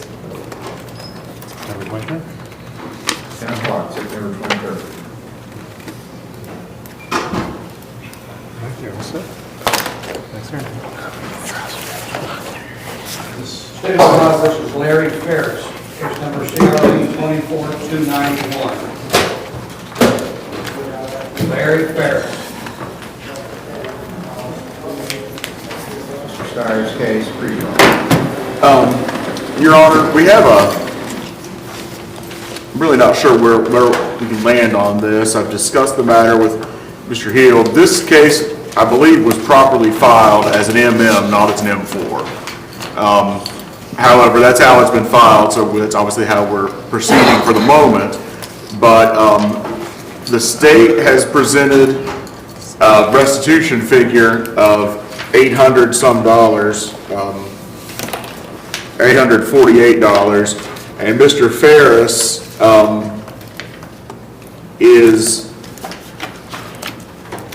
gets about $900 a month in SSI.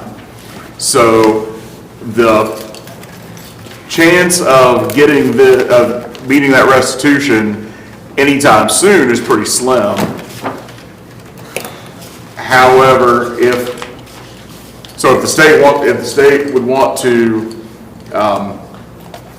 premise a motion to amend on full payment of restitution, we're going to be at this for probably quite a while longer on an M4. If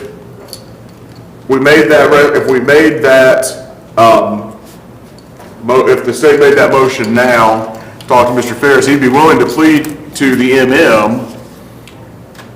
We would stipulate to the restitution figure. It seems reasonable under the set of circumstances we have, and obviously the court. Vet bills, yes.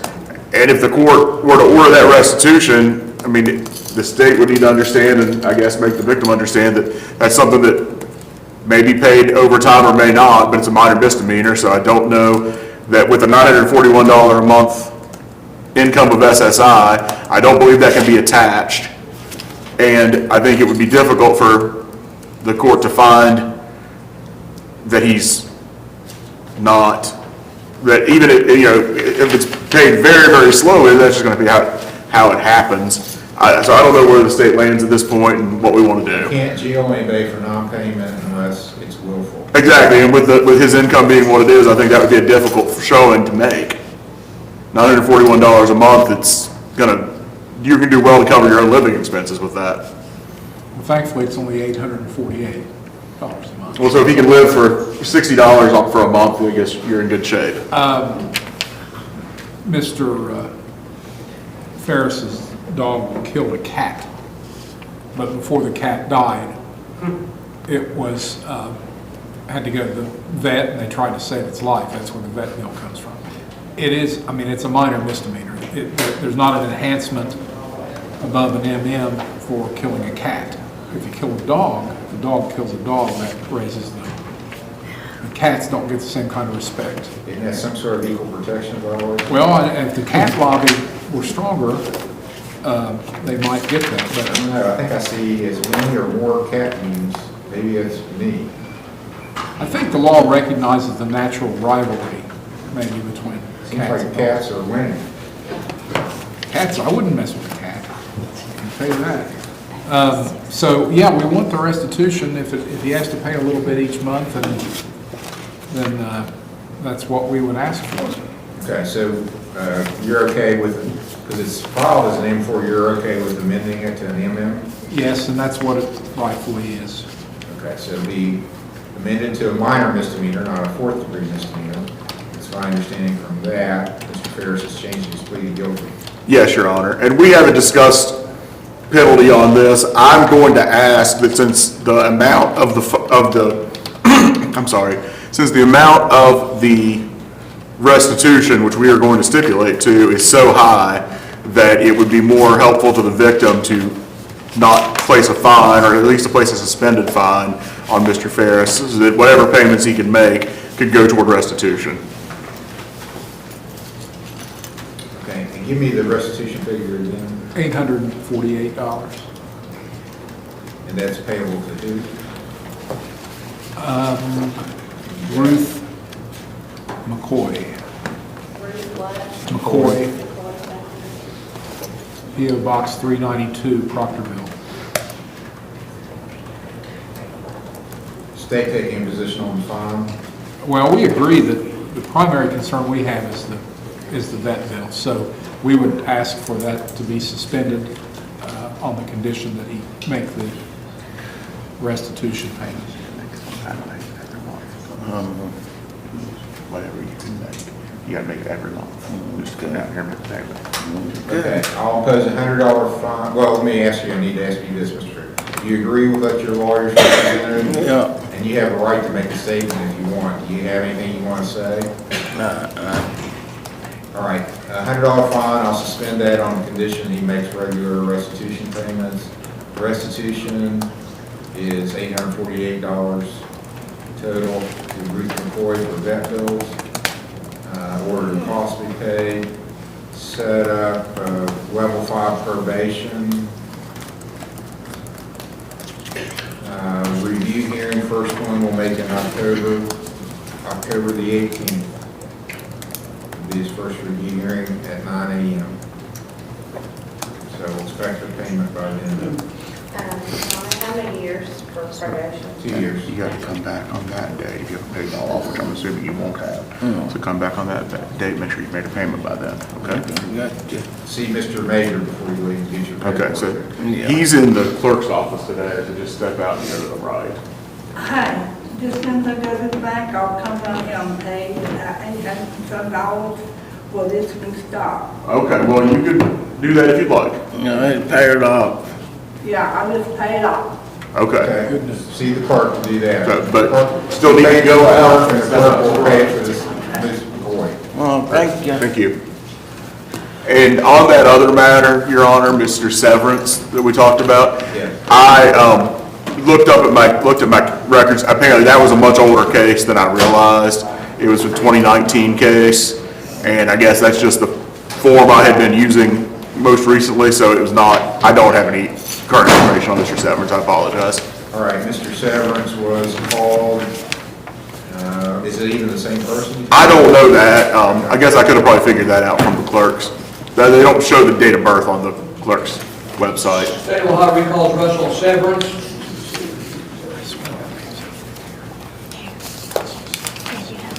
He was cited to be in court today at 9 a.m. He hasn't appeared, so there'll be a warrant issued for failure to appear. Thank you, Your Honor. You're welcome.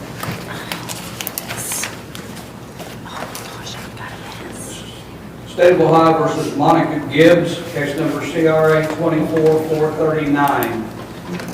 Mr. Morford's case. Monica Gibbs.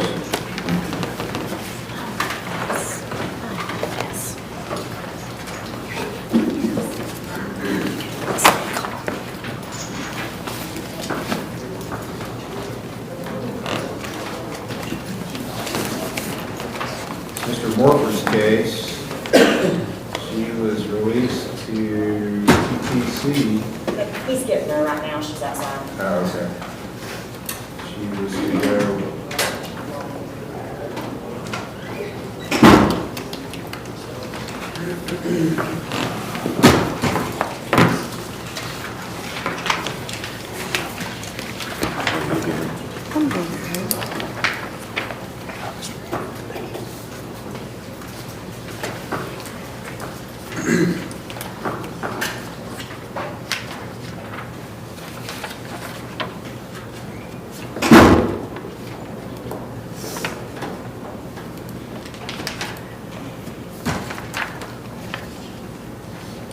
good report. Good job. Thank you.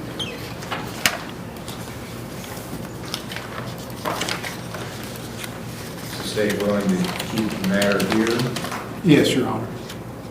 continue to monitor? We would just ask for a time waiver.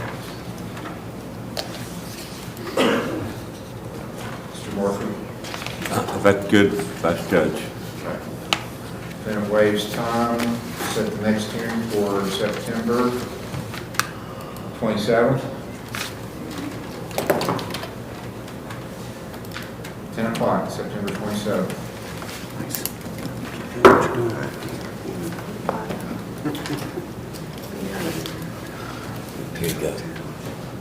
State of Ohio versus Virginia M. McGlone, case number CRA 24498, A and B.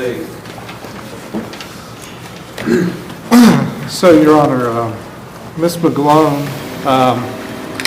if you remember, she was in jail, but had a holder from Portsmouth Municipal Court. She went to Foundation. She went to Foundation, she's still at Foundation. That's correct.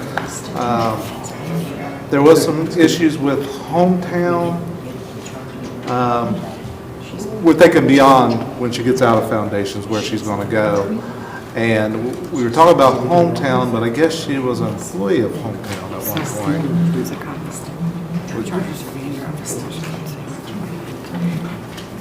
Do what? Okay. Anyway, so I don't know how the state wants to proceed with it, but I believe that once she gets done with detox, she'll go into inpatient somewhere. So, Ms. McGlone's mother has let me know that the theft that was alleged has been, she's made it good, she's paid restitution to her, so we can dismiss that charge. As far as the other charge, the possession charge, I guess her mother's urging me to tell the court that hometown is not the place for her to be, for whatever reason. I think it's because she said she worked there before or something like that. So, we just want her to be in the appropriate place. It sounds like we agree she should be in treatment. Yes. Oh, yes. Yes. But she needs to be somewhere that they can address all her issues, not just a drug issue. She's got mental issues, she's got death issues, she's got a lot of issues that has to be worked through, and hometown don't offer all of that. I'm doing it now. TCC does, and I think she's been accepted, or they've called for her for that place. Okay. All right. We'd love to have her. We just didn't want to go against anything that the court was ordering. State take any position on it? If they want to take her and it appears to be a good fit, then I think it's a good idea. All right. I think it's reasonable for her. She's at a TTC facility, really. The Foundations is run by TTC. So Yes, Your Honor. when she's finished with Foundation, she can go into TTC for inpatient, come back here in a month and see where we are. Yes. September 23rd. Yes, Your Honor. Will be the next hearing. Preliminary hearing, 10 o'clock. And we would move to dismiss the theft charge. I think it's 26 maybe. It's not this date. Is that a Monday or a Friday? That is. Well, of course, it's a Monday or Friday. I think it's Portsmouth September 26th. Portsmouth Municipal will not be on a Monday or Friday. Okay. Okay, so you're fine. Okay. That is a Monday. Okay, so the A case, that's a request of the complaining party, and the state also is dismissing the A case. B case remains, which is the possession charge. Yep.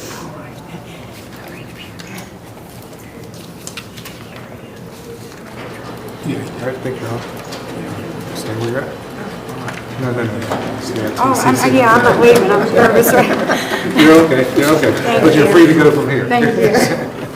Well, they do the best. Thank you, Your Honor. Well, Appreciate State it. of Ohio recalls Ryan Crawford, case number CRB 24-330. It's Mr. Stratton's case, Mr. Crawford is here now, so pre-trial. Yeah, we apologize for the mix-up, Your Honor. He did have some car trouble, and then he just got here whenever you called earlier for a second time. But there is a video to this case, as I was speaking about earlier, that we still need to review, that I haven't reviewed. I believe I have it. I'm just not 100% sure on that, so we just need to reset it for another pretrial, please. We'll wait time.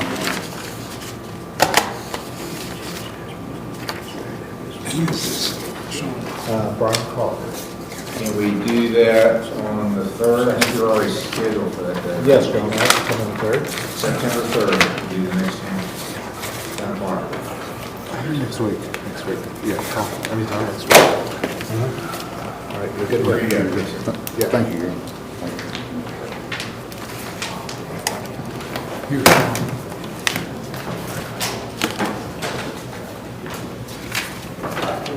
State of Ohio recalls Kia Maynard, case number CRB 24-378. Mr. Stratton's case, set for pre-trial.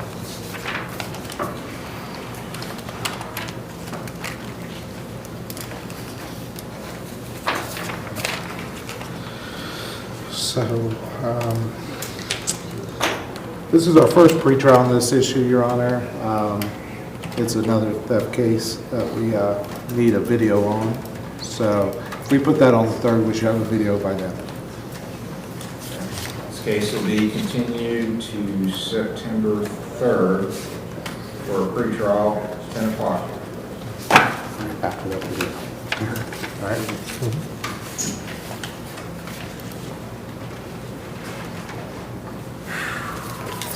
State of Ohio recalls Vicky Scarberry, case number CRC 24-1272 A and B.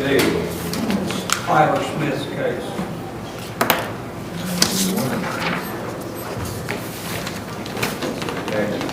Vicky Scarberry.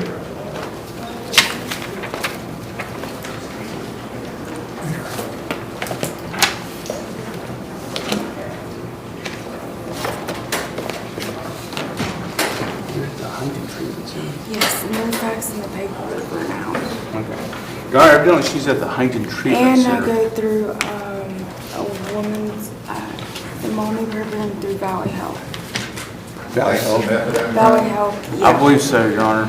But I'm in 2 different programs. It's the methadone clinic, and then I What are do you taking? How much? 100. 100? And then I go to the mom's program through Valley Health Highland. The mom's program? Mhm. Through Valley Health. Okay. And they have paperwork they said they can fax over to.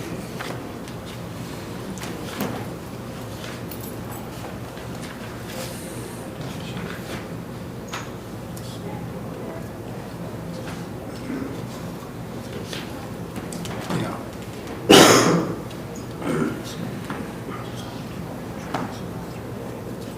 That's fine. I think well, we need to talk about that. We just want to make sure she's getting good Yeah, we don't have any, treatment. we're supposed to fax over her. Yeah, they're in fact, both places is faxing everything over.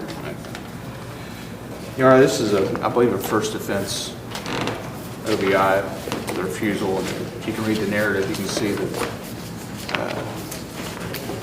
looks like there's an issue. Actually, your statement about using methadone in driving. So we might have to find a new treatment facility if they don't. I think this might be one where in any kind of driving intervention program, maybe continue with treatment. I think the state would be okay with that too. We just gotta make sure we're in the right place.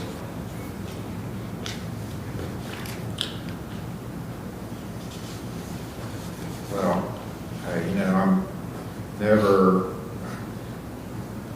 feel good about leaving someone at Huntington Treatment Center because I think it's a sham.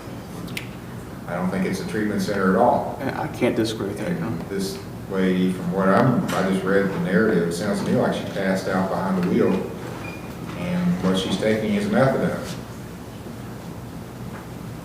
And she was given naloxone at the scene. Well, that time I had, It's okay. You don't say anything, just, we're trying to And she figure. refused to take tests. he made it like an option.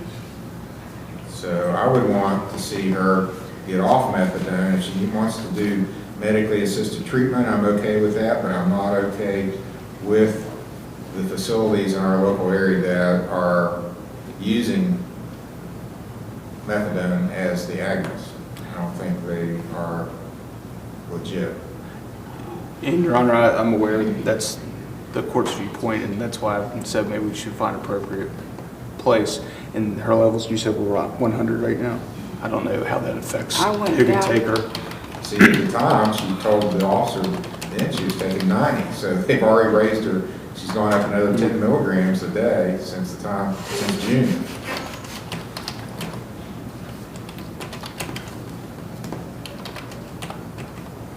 So, I mean, this case is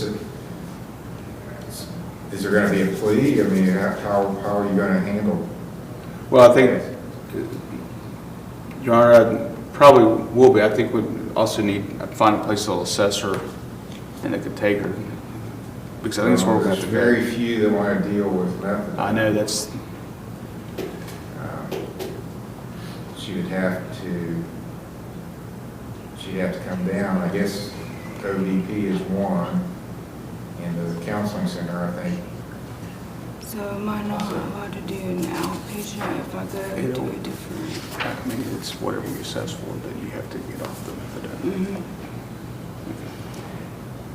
Your Honor, can we maybe recall this up and talk to her a little bit, and then we can maybe find someone that could, if The case will be recalled. if anybody wants to meet with her too, we can do that. State of Ohio recalls Edward D. Ferris at the Barnes County Jail, case number CRB 24537. It's recall on bond and possible treatment for Mr. Ferris.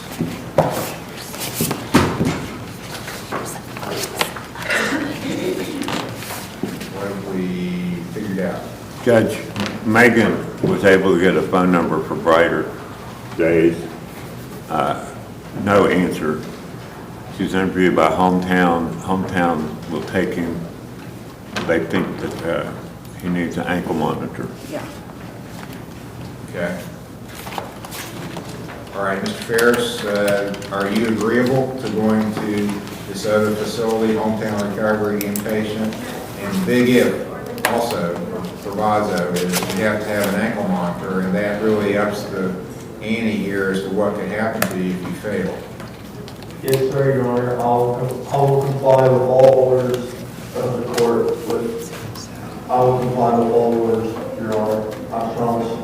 Okay. I'll pass the drug test, and I'll do my best, Your Honor. Like, I'm really sorry, but I haven't had my meds, too.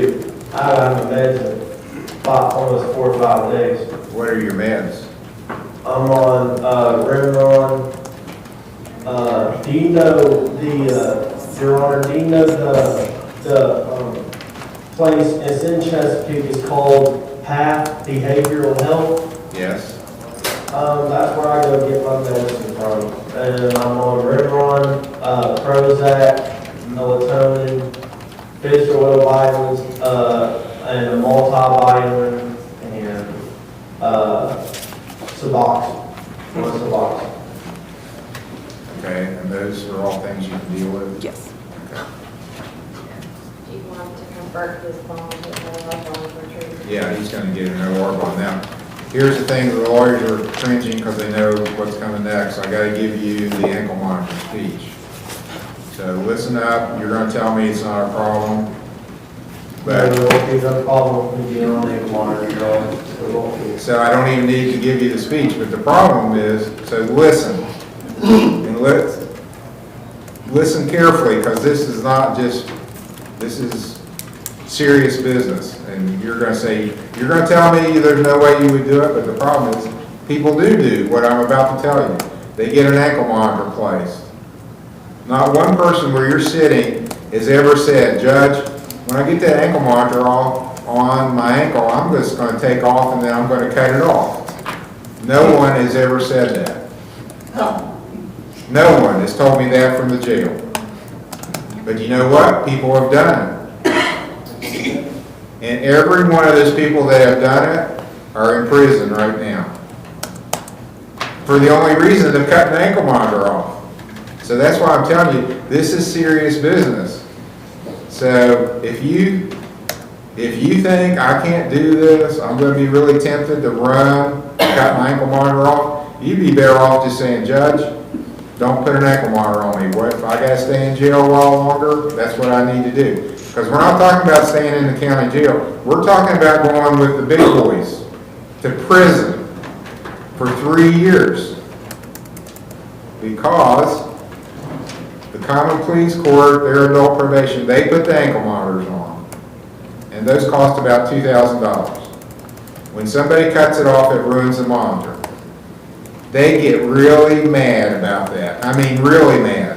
So they could walk in and tell their common pleas judge, those are the judges, the next level above me. This guy cut it. Edward Ferris, I can't believe it. He cut that ankle monitor off. And they say, go get him, find him any way you can. And then when we get him, we're filing a felony, and he's going to go to prison. And that's what's happened to everybody that's done it. And I can think of like 5 people that I've had in this court that have cut the ankle monitor off. Every one of those people are in prison right now. And they wouldn't have been if they just left the ankle monitor off. They'd let it on if they hadn't cut it off. Even if you want to run to leave the ankle. The problem is when you run with the ankle monitor on, you're not going to get very far because they know exactly where you are. Right. They won't know exactly where you are, but eventually, because they're going to file a felony that has, if you're going to run, you got to run to someplace like Argentina. You have to run to a country that does not have an extradition treaty with the United States. Right. Because you can be extradited for almost anywhere in the world, any place in the United States. You can't stay in the United States. You got to leave the country, and you got to go someplace like that. So if you don't want to ever see your family again, and you don't care to live in South America or someplace in the Middle East, you know, I'm going to guess you could go to Yemen. If you want to go to Yemen, I'm going to go out on a limb. I don't know for sure, but I'm going to say they don't have an extradition treaty with the United States. You probably won't live there very long as an American in Yemen because they don't like us very much. Yeah. But you won't get extradited back to the United States either. Right. Well, So I know I'm making this kind of light, but it's serious business. yeah, I know, Your Honor. And I'm 23 years old. I just had a birthday, and I'm young. And this will be my first time being on an ankle monitor, so I think this would be a step for me to settle down and open up my ears. You know what I mean? Yeah, absolutely. You're saying the right thing. You're 23 now. That's considered really young, but you're a fully grown man. I mean, we used to think 23-year-olds were fully grown men. We don't. We think they're boys. We still think they're kids nowadays. We treat them like kids when they're 23. You're not a kid. You're a fully grown man. You need to act like a man and do what you need to do to take care of business. Okay, so I'm going to order the ankle monitor placed on you, and you're going to order you released to hometown, and then you're going to come back before me, and we'll see how you're doing. I'll get a report. In fact, I may get a report before then if you act out. You know, look, I don't know what happened in this case, and I don't need to know it now. But if you feel like punching somebody or throwing something at somebody, you need to walk the other way. and don't do that. Don't act out. Thank you. Okay, we'll see him on, let's make it sooner than a month. Let's make it the 13th. I think you're already here this month. Yeah, that's Friday the 13th, isn't it? It is. Yes. All right, I'll see you on September the 13th for a pre-trial and get a report. Make it a good one. Yes, sir. Now, you may not get out till Monday, because I don't know, sometimes ankle monitors on Friday afternoons are hard to come by. All right. So, it may be Monday before you get out. All right. You may get out today, you may not. I don't place the ankle monitors. All right. Good. All right. Thank you, Judge. Okay, that finishes up at the jail. State of Ohio recalls Vicky Scarberry, case number TRC 241272, A and B.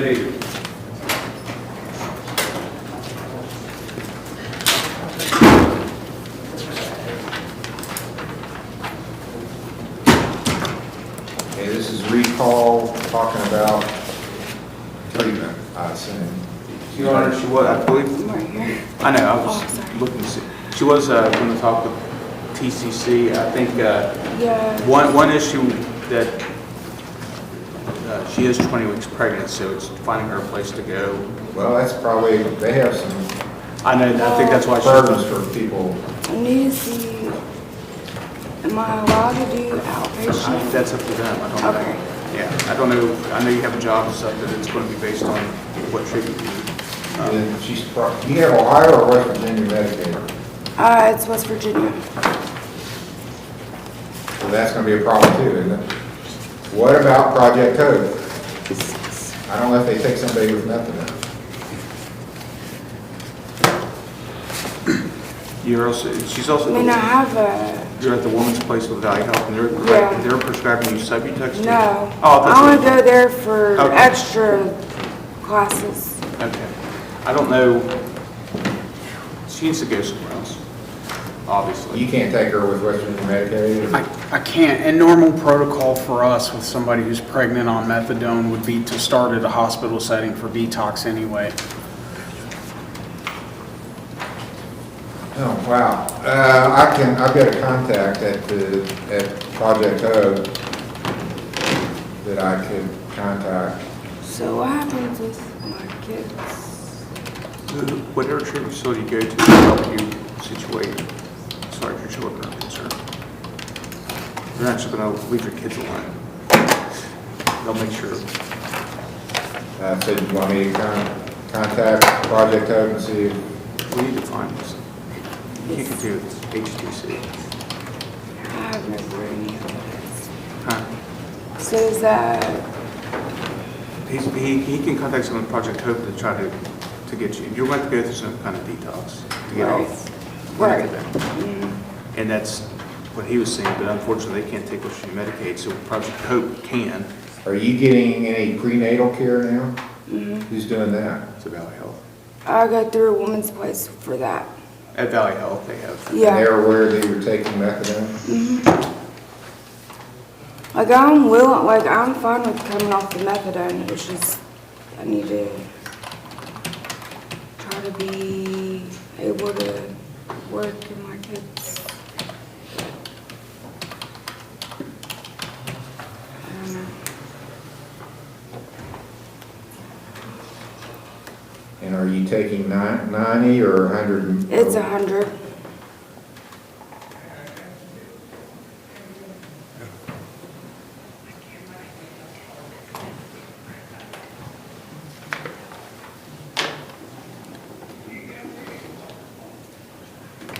And that's Huntington Treatment Center. That's correct.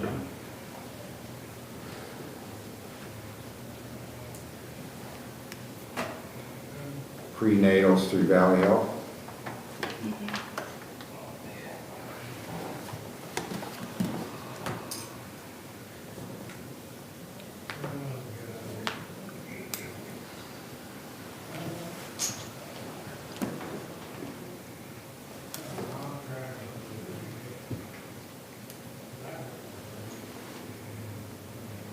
Let's see what they say. I've texted them. Yeah, I did talk to her about entering employee, changing her employee today, and so, and sentencing at a later date, see how that goes, so. Okay, so she was changing plea to guilty today? Yes, Your Honor. It's a first offense, there is a refusal, but we'd ask that since we set at a later date and see if we can get her some treatment. She does have a bond up.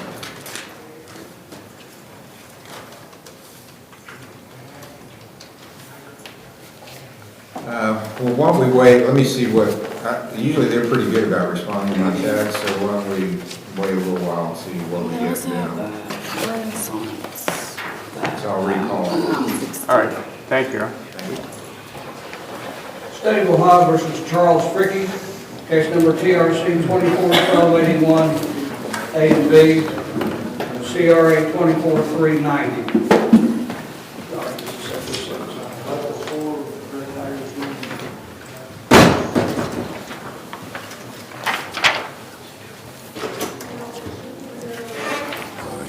Good. Yeah.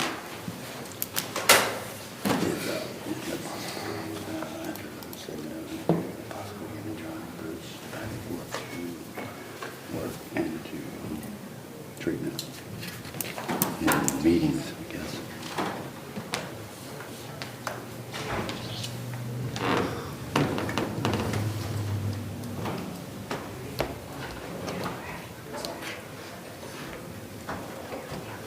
It's a good report.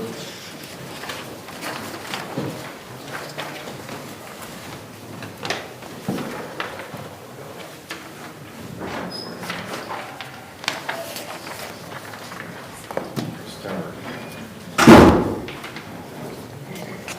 Well, okay, let's start.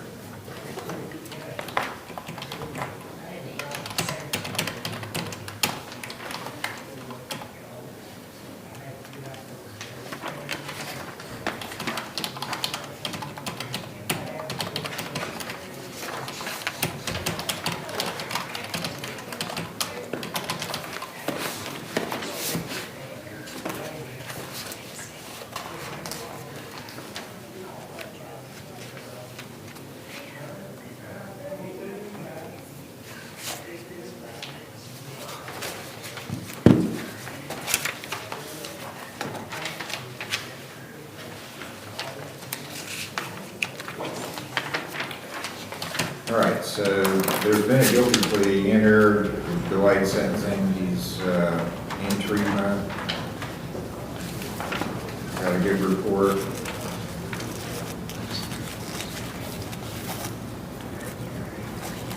It's a first with a refusal. So is there any reason to wait, or do you want to go ahead and conclude the sentence now? I think it's, I thought it was a second with a refusal and an additional 20. I don't see that on the site there. I'm looking at it right now. I don't know how I got it. I think the initial complication was there was a warrant that was showing up for him out of state in Florida. I think it was Florida, wasn't it? Georgia. Georgia. That's been withdrawn now. Yes, sir.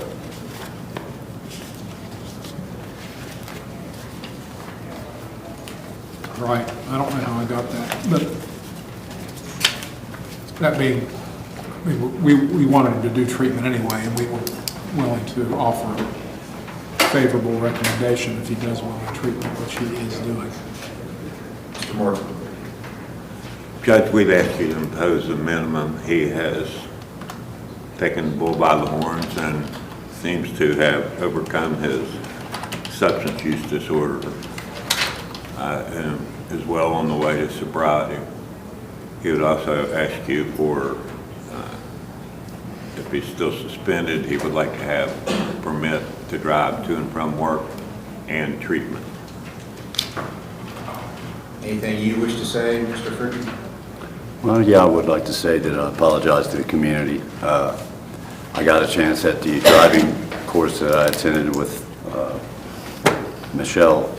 I got to thank the officer that pulled me over, and I asked him to thank the lady that called in on me, because I'm just grateful, Your Honor, that I was not in a position to harm anyone, and I'm truly grateful for that. And I'm really, I know this may sound odd, but I'm grateful that it happened, because it taught me something I wasn't aware of in my previous treatment experience. So now my team and I are working on making sure I'm better than I was yesterday. And that's all I can say. But I apologize. All right, thank you for that. Okay, because you have done it, I'm going to order that you continue with your treatment. I'm not going to require you to go to, there's a mandatory driver intervention program in Ohio for a first offense. It's not going to benefit you because you've gotten more information from what you've already done than what you would get at a 3-day program, so I'm not going to require that. Judge, I've got a certificate of completion of a DIP program offered by Orange County Recovery. Okay, that's fine, so that'll satisfy. I'll give you the minimum fine, $375, order you to pay the court costs. 6-month license suspension, that started on June 21st. So you've got till December for a license suspension. Oh, and they'll also check the box saying no proof of insurance. I had insurance. I can prove that, sir. I don't have it with me. You have it with you today? Your proof, the little card they give you? I don't think so, but I can probably email it to the court later, or? Well, I'll give you a choice. You either need to get it in here today, or I can delay the sentencing, because what happens is, once I accept your plea and sentence you, and right now it's showing no proof of insurance, if that goes into the BMC, they're going to give you another suspension. In addition to the suspension I have to give you for the OVI. So if you don't think you can get it in here today, or you're not sure, I would delay the sentencing, come back another day, bring me the proof of insurance at that date. I'm sure that I can get it here today. Either I can call Sheer Mountain, where I have my insurance, and have them fax something over, or I'll ask if she can bring me back with it. It's in my truck. Okay. That's up to you. It's at the house where we came from, which is So a you couple want to miles go up the ahead and street. complete it today, and you'll bring in, Sure. you can bring the proof into the clerk by Okay. 4 o'clock. Yeah. Okay. If that's up to you. I'm going to order that you do 30 hours of community service. We have a community service program here at the court. You can do any day but Sunday. Okay. 20 days in jail, all suspended on the condition that you do these things that you're ordered. Continue on with your treatment, finish it. Complete outpatient with Orange County Recovery.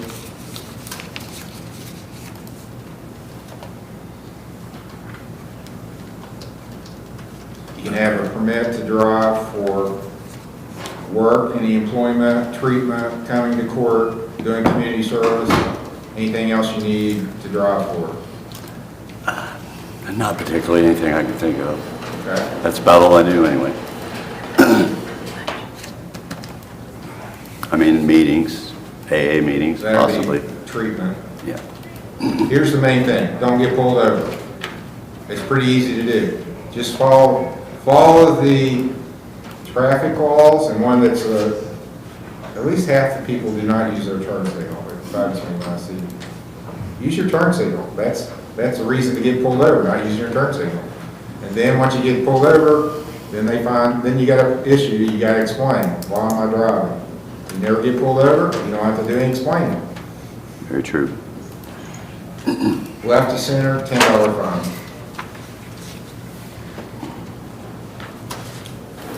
Okay, his review hearing will be October the 25th. So give you a couple of months before you have to come back.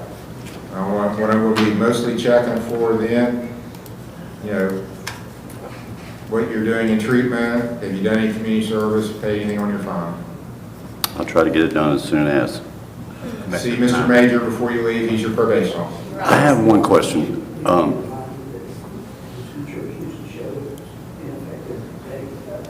Yeah, the insurance has to be effective the date of the offense, which was June 21st. It was. Right, was the extradition dealt with, there's no... Yeah, it was withdrawn. I mean, in the computer it wasn't, doesn't show. Oh, it can be dismissed, there's something showing that it was withdrawn. Good warrant. Judge? Yes. I believe he has. I just have one question. So you also placed a boot, which has become a club, on my steering wheel. And then when I had it towed to my work, which is where it's sitting now, and the key was supposed to have been left in it. But I've called the highway patrol, they don't know where my key is, and the towing place doesn't know where my key is. I don't know if you have any more power than I do to find out an answer, I don't know. But There's a place behind Walmart that can make you a key. okay, If you're problem solved. unable to get it from I them. mean, if you want to have your lawyer draft some entry you think might help that, I can try to sign it, but if they lost it, I don't know what. I wasn't sure if they turned it into the courts is what I was asking. No, Do you they know don't. if They never turned- do. Okay. They've never done it, and I've been here a while. I've never had a case, I don't remember they turned the key in. Okay, thank you so much. They may have lost it, that could happen. Thank you, Your Honor. You're welcome. No, not to. 9 o'clock. Thank you again, Your Honor. Thank you, Mr. Moore. Thank you, Your Honor. Thanks, sir. State of Ohio versus Terry Beth McCoy, case number CRD 24227. Terry Beth McCoy.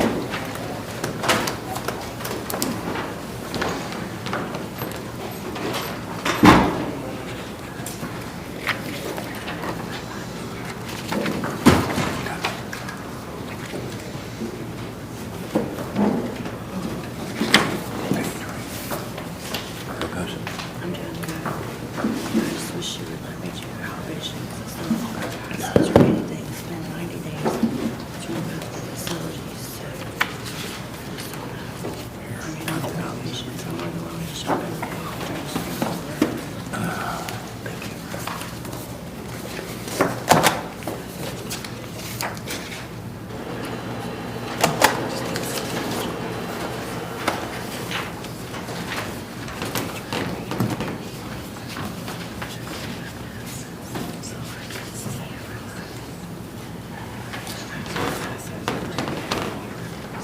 That sounds like there's been some progress and still things to work on.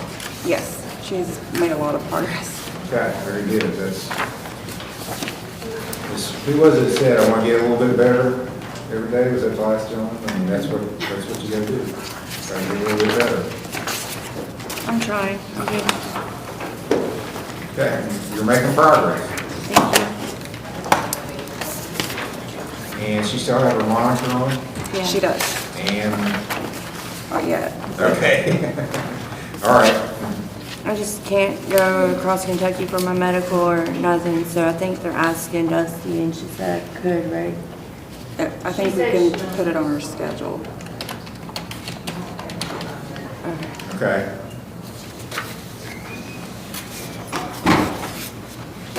Well, when do we want to come back? And maybe sooner than later? I think she'd probably prefer sooner, wouldn't it? She, How about the 13th and September 13th? you got me here then already. Sentencing hearing September 13th, 10 o'clock. Thank you, Judge. You're welcome. Thank you, Judge. You're welcome.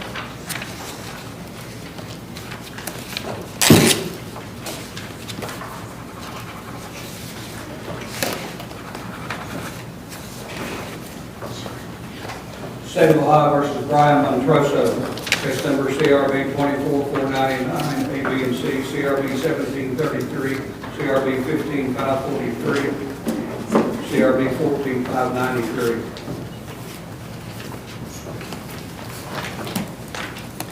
Okay, where's Mr. Smith?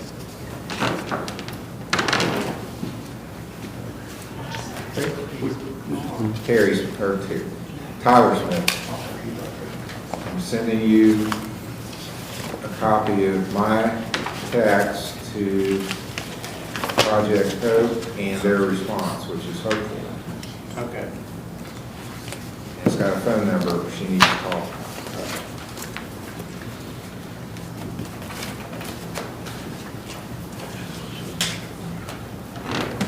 Okay, just sent it. All right, thank you, I've got it.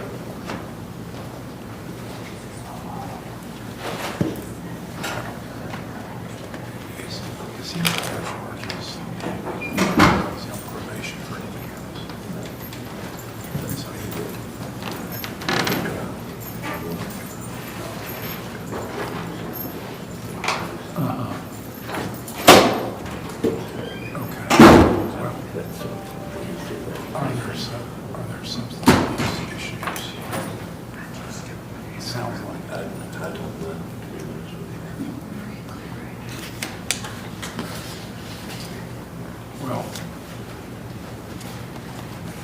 pled guilty to all the charges, 30 days suspended. And I think the judge will probably at least want an assessment.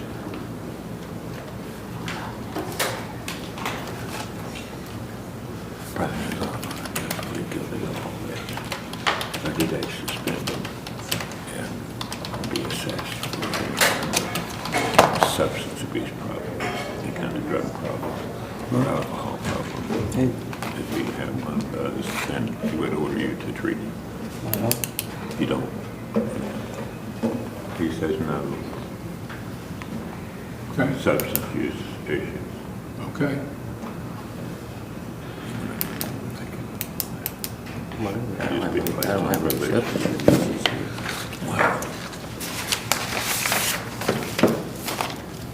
How do you wish to proceed, Mr. Morford? I ain't gonna rehab it. I'm sorry? I ain't gonna rehab it. Judge, I think we have an agreement. Mr. Heald's extended an offer, 30 days suspended, and was concerned about whether or not Mr. Montroso had a substance abuse problem. My client denies having any substance abuse problem.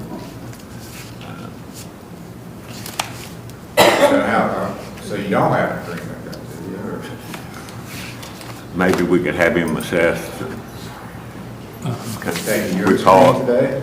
I'm sorry? Will you take a urine screen? I took one last time. Well, he's asking today. No. No deal. I took one last time. I keep taking these things and...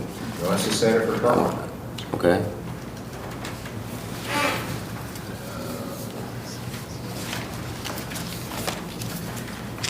September 6th? If you got something I can get a hold of you. Yeah.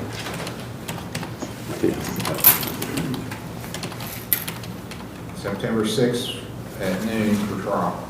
And also, it will be sent to CRB 24,499 for the trial. Yes.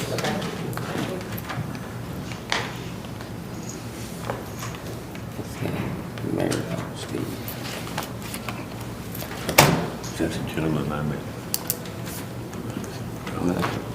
Gary Shires. State of Ohio versus William Leroy Tony, case number CRB 24-432. Your Honor, we have a change of plea on this case. Mr. Tony will plead guilty to the charge. We went ahead and did a urine screen, which hopefully is acceptable to the court. So we plead guilty to this charge. As for suspended time, the typical suspended time on this charge.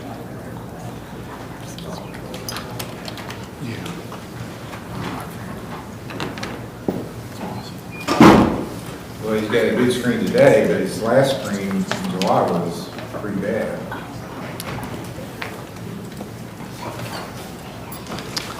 Yes, I He was at OVP. didn't remember that. He's still at OVP. Yes, I do remember that last screen. That was my first one after the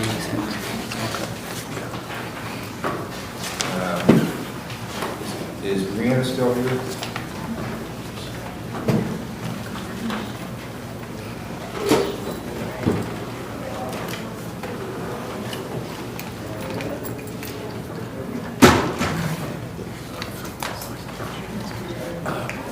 You just let it ride.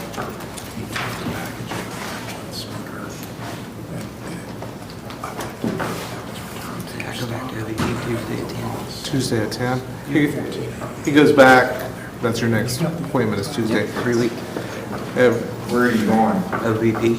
I know, but which facilities? The one on 20th Street in 6th Ave.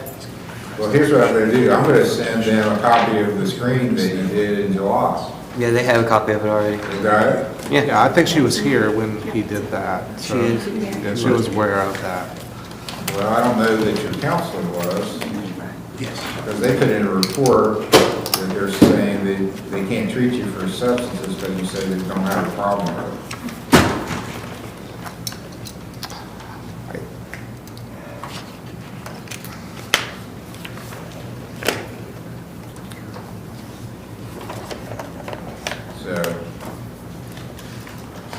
I mean, if he wants to plead, he can, but I'm gonna order him to get substance use counseling.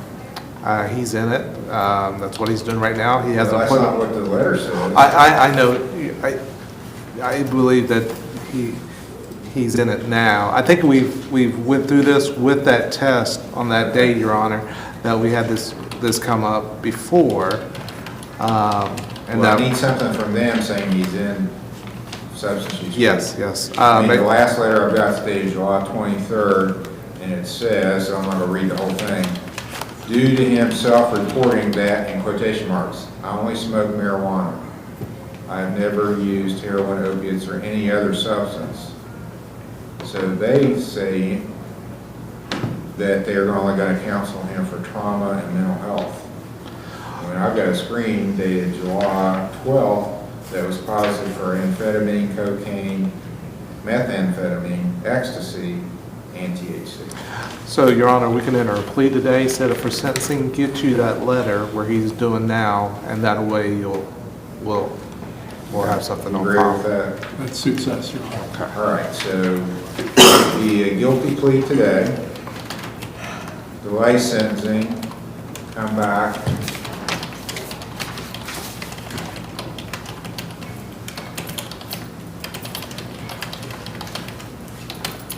Got a lot of sentencings already.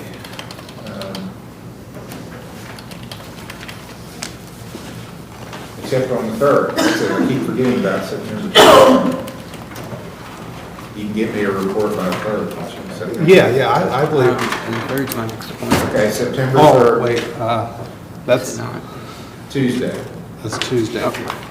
That's not next. Is that next Tuesday or the following? A week from this coming Tuesday. Yeah. So Okay, yeah, I have an appointment Tuesday, so yeah, I can get all that for you. Okay, all right. the 27th, you got it. Yes. Yes. Okay, it's a week after. Okay. Yeah, get a letter from him. Okay, September 3rd for sentencing. All right. Looking for a letter from OVP. All right, thank you, Your Honor. All right, have a good day, y'all. Good.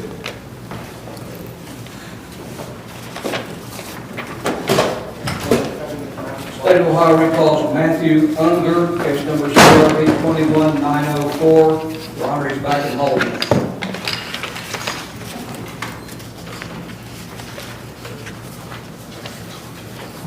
Okay, and this is the gentleman that left Bethesda.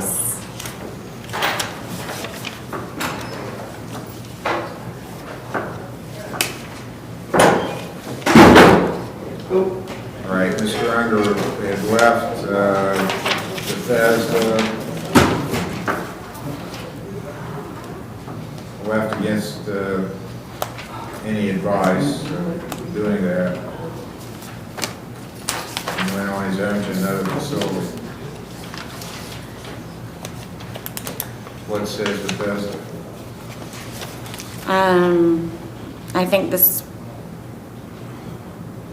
I think he acted on impulse. We don't just treat addiction, we also treat behaviors, and, we're willing to take him back. We didn't have any other problems out of him the whole time he was there until, that day, but it's at the court's discretion. Do you want to go back, Mr. Unger? No. Okay. All right, 174 days in jail. Thank you, You're Your Honor. sentenced to that. Thank you, Your Honor. You're welcome. That was what was suspended. Setting for another review hearing. Let's make it September 27th. State of Ohio versus Tyus Ferguson. Recall, case number PRD 246441, PRC 23506, A and B. All right, Mr. Ferguson is here. A couple things. One, you had an OBI conviction.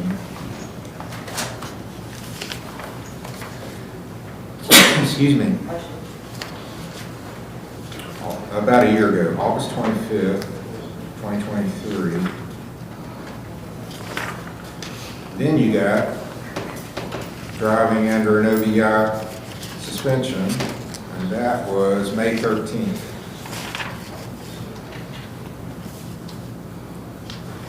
had to do 3 days on that. Then when you came back, I think it was July 15th, I ordered you the next 2 days for community. He was in court on Monday, he was ordered beer Friday and Saturday. Okay. And he was not here those 2 days. He was here 2 days last week, I did verify that.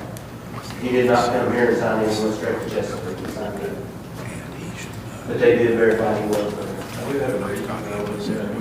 Okay, now's the time to tell me.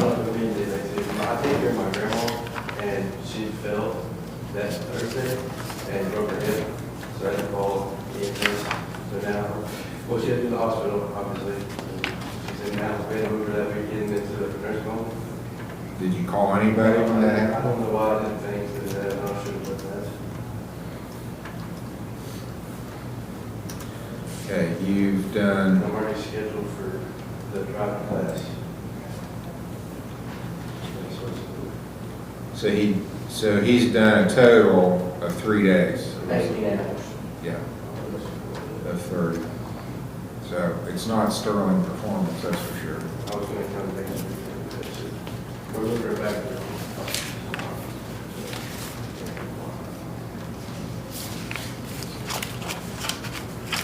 Okay.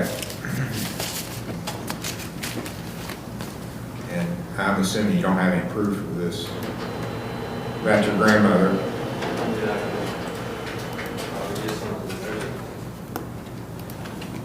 What, did she go to the ER? She went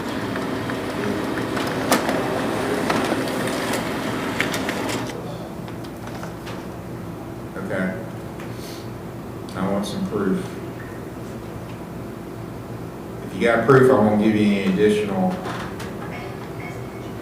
penalty for missing those 2 days. If you don't have any proof, then, because believe it or not, people lie to me here in the courtroom. I've been lied, I'm pretty cynical, I've gotten lied to before, so I gotta have proof. And then if you don't have proof, I'm gonna give you some kind of penalty for not coming when I ordered you to do it.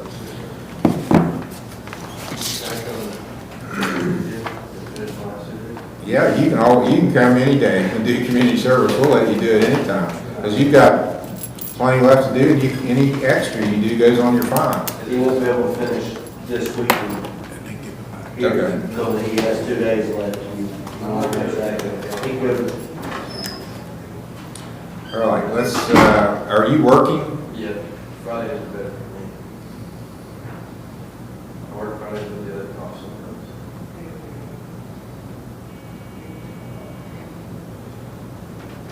Okay, I'm going to set it for September 6th.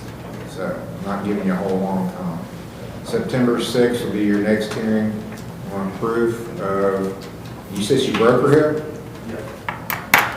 Well, she broke it this time too.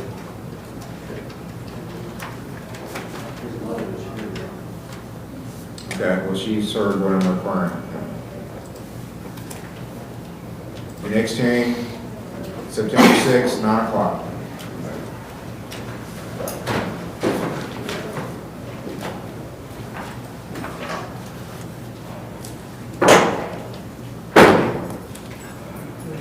State of Ohio recalls Francis Kirk at the Lawrence County Jail. Case number CRA 24544 A and B.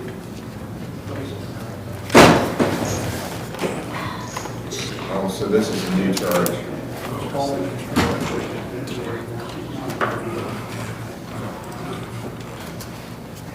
Well, is there, and who was her lawyer? She got a lawyer. Stratton, I believe. I don't, Oh, hold on. It was Stratton. is he gone? Yeah, it was Mr. Stratton. And I believe he's gone, I haven't seen him. Okay, I'm not gonna do it then if he's not, we'll just pass it.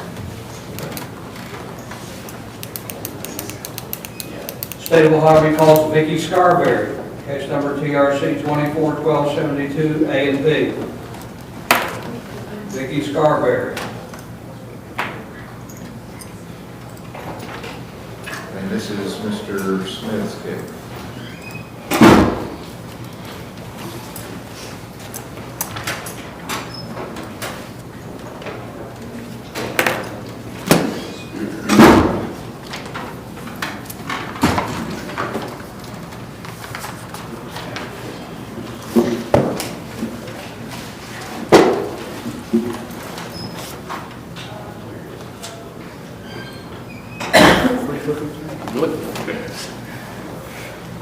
Starberry? Yes, you're right. She's called Project Hope. They went over the initial referrals, but they told her they'd have to call her back, so they haven't called her back yet. She's waiting to hear back from them. Well, let's just, she's pled guilty today. Let's delay the sentencing, come back pretty quickly. Okay. Well, you saw the text. They said Right. since she's pregnant, they can probably get her in pretty quick. Yes, I think that's what they're trying to make those arrangements to. And I called And Cabell. I think she has to go through Cabell to detox too. Well, I called just to see. Right. I think it runs on March. Are you here already September 3rd, or do you want to come back sooner? I can come back anytime. Maybe, let's make it sooner than that. That could be your How next. about the 30th, a week from today? That's fine, Your Honor. That works. Okay, her next hearing is going to be August 30th for sentencing. For sentencing. Yeah.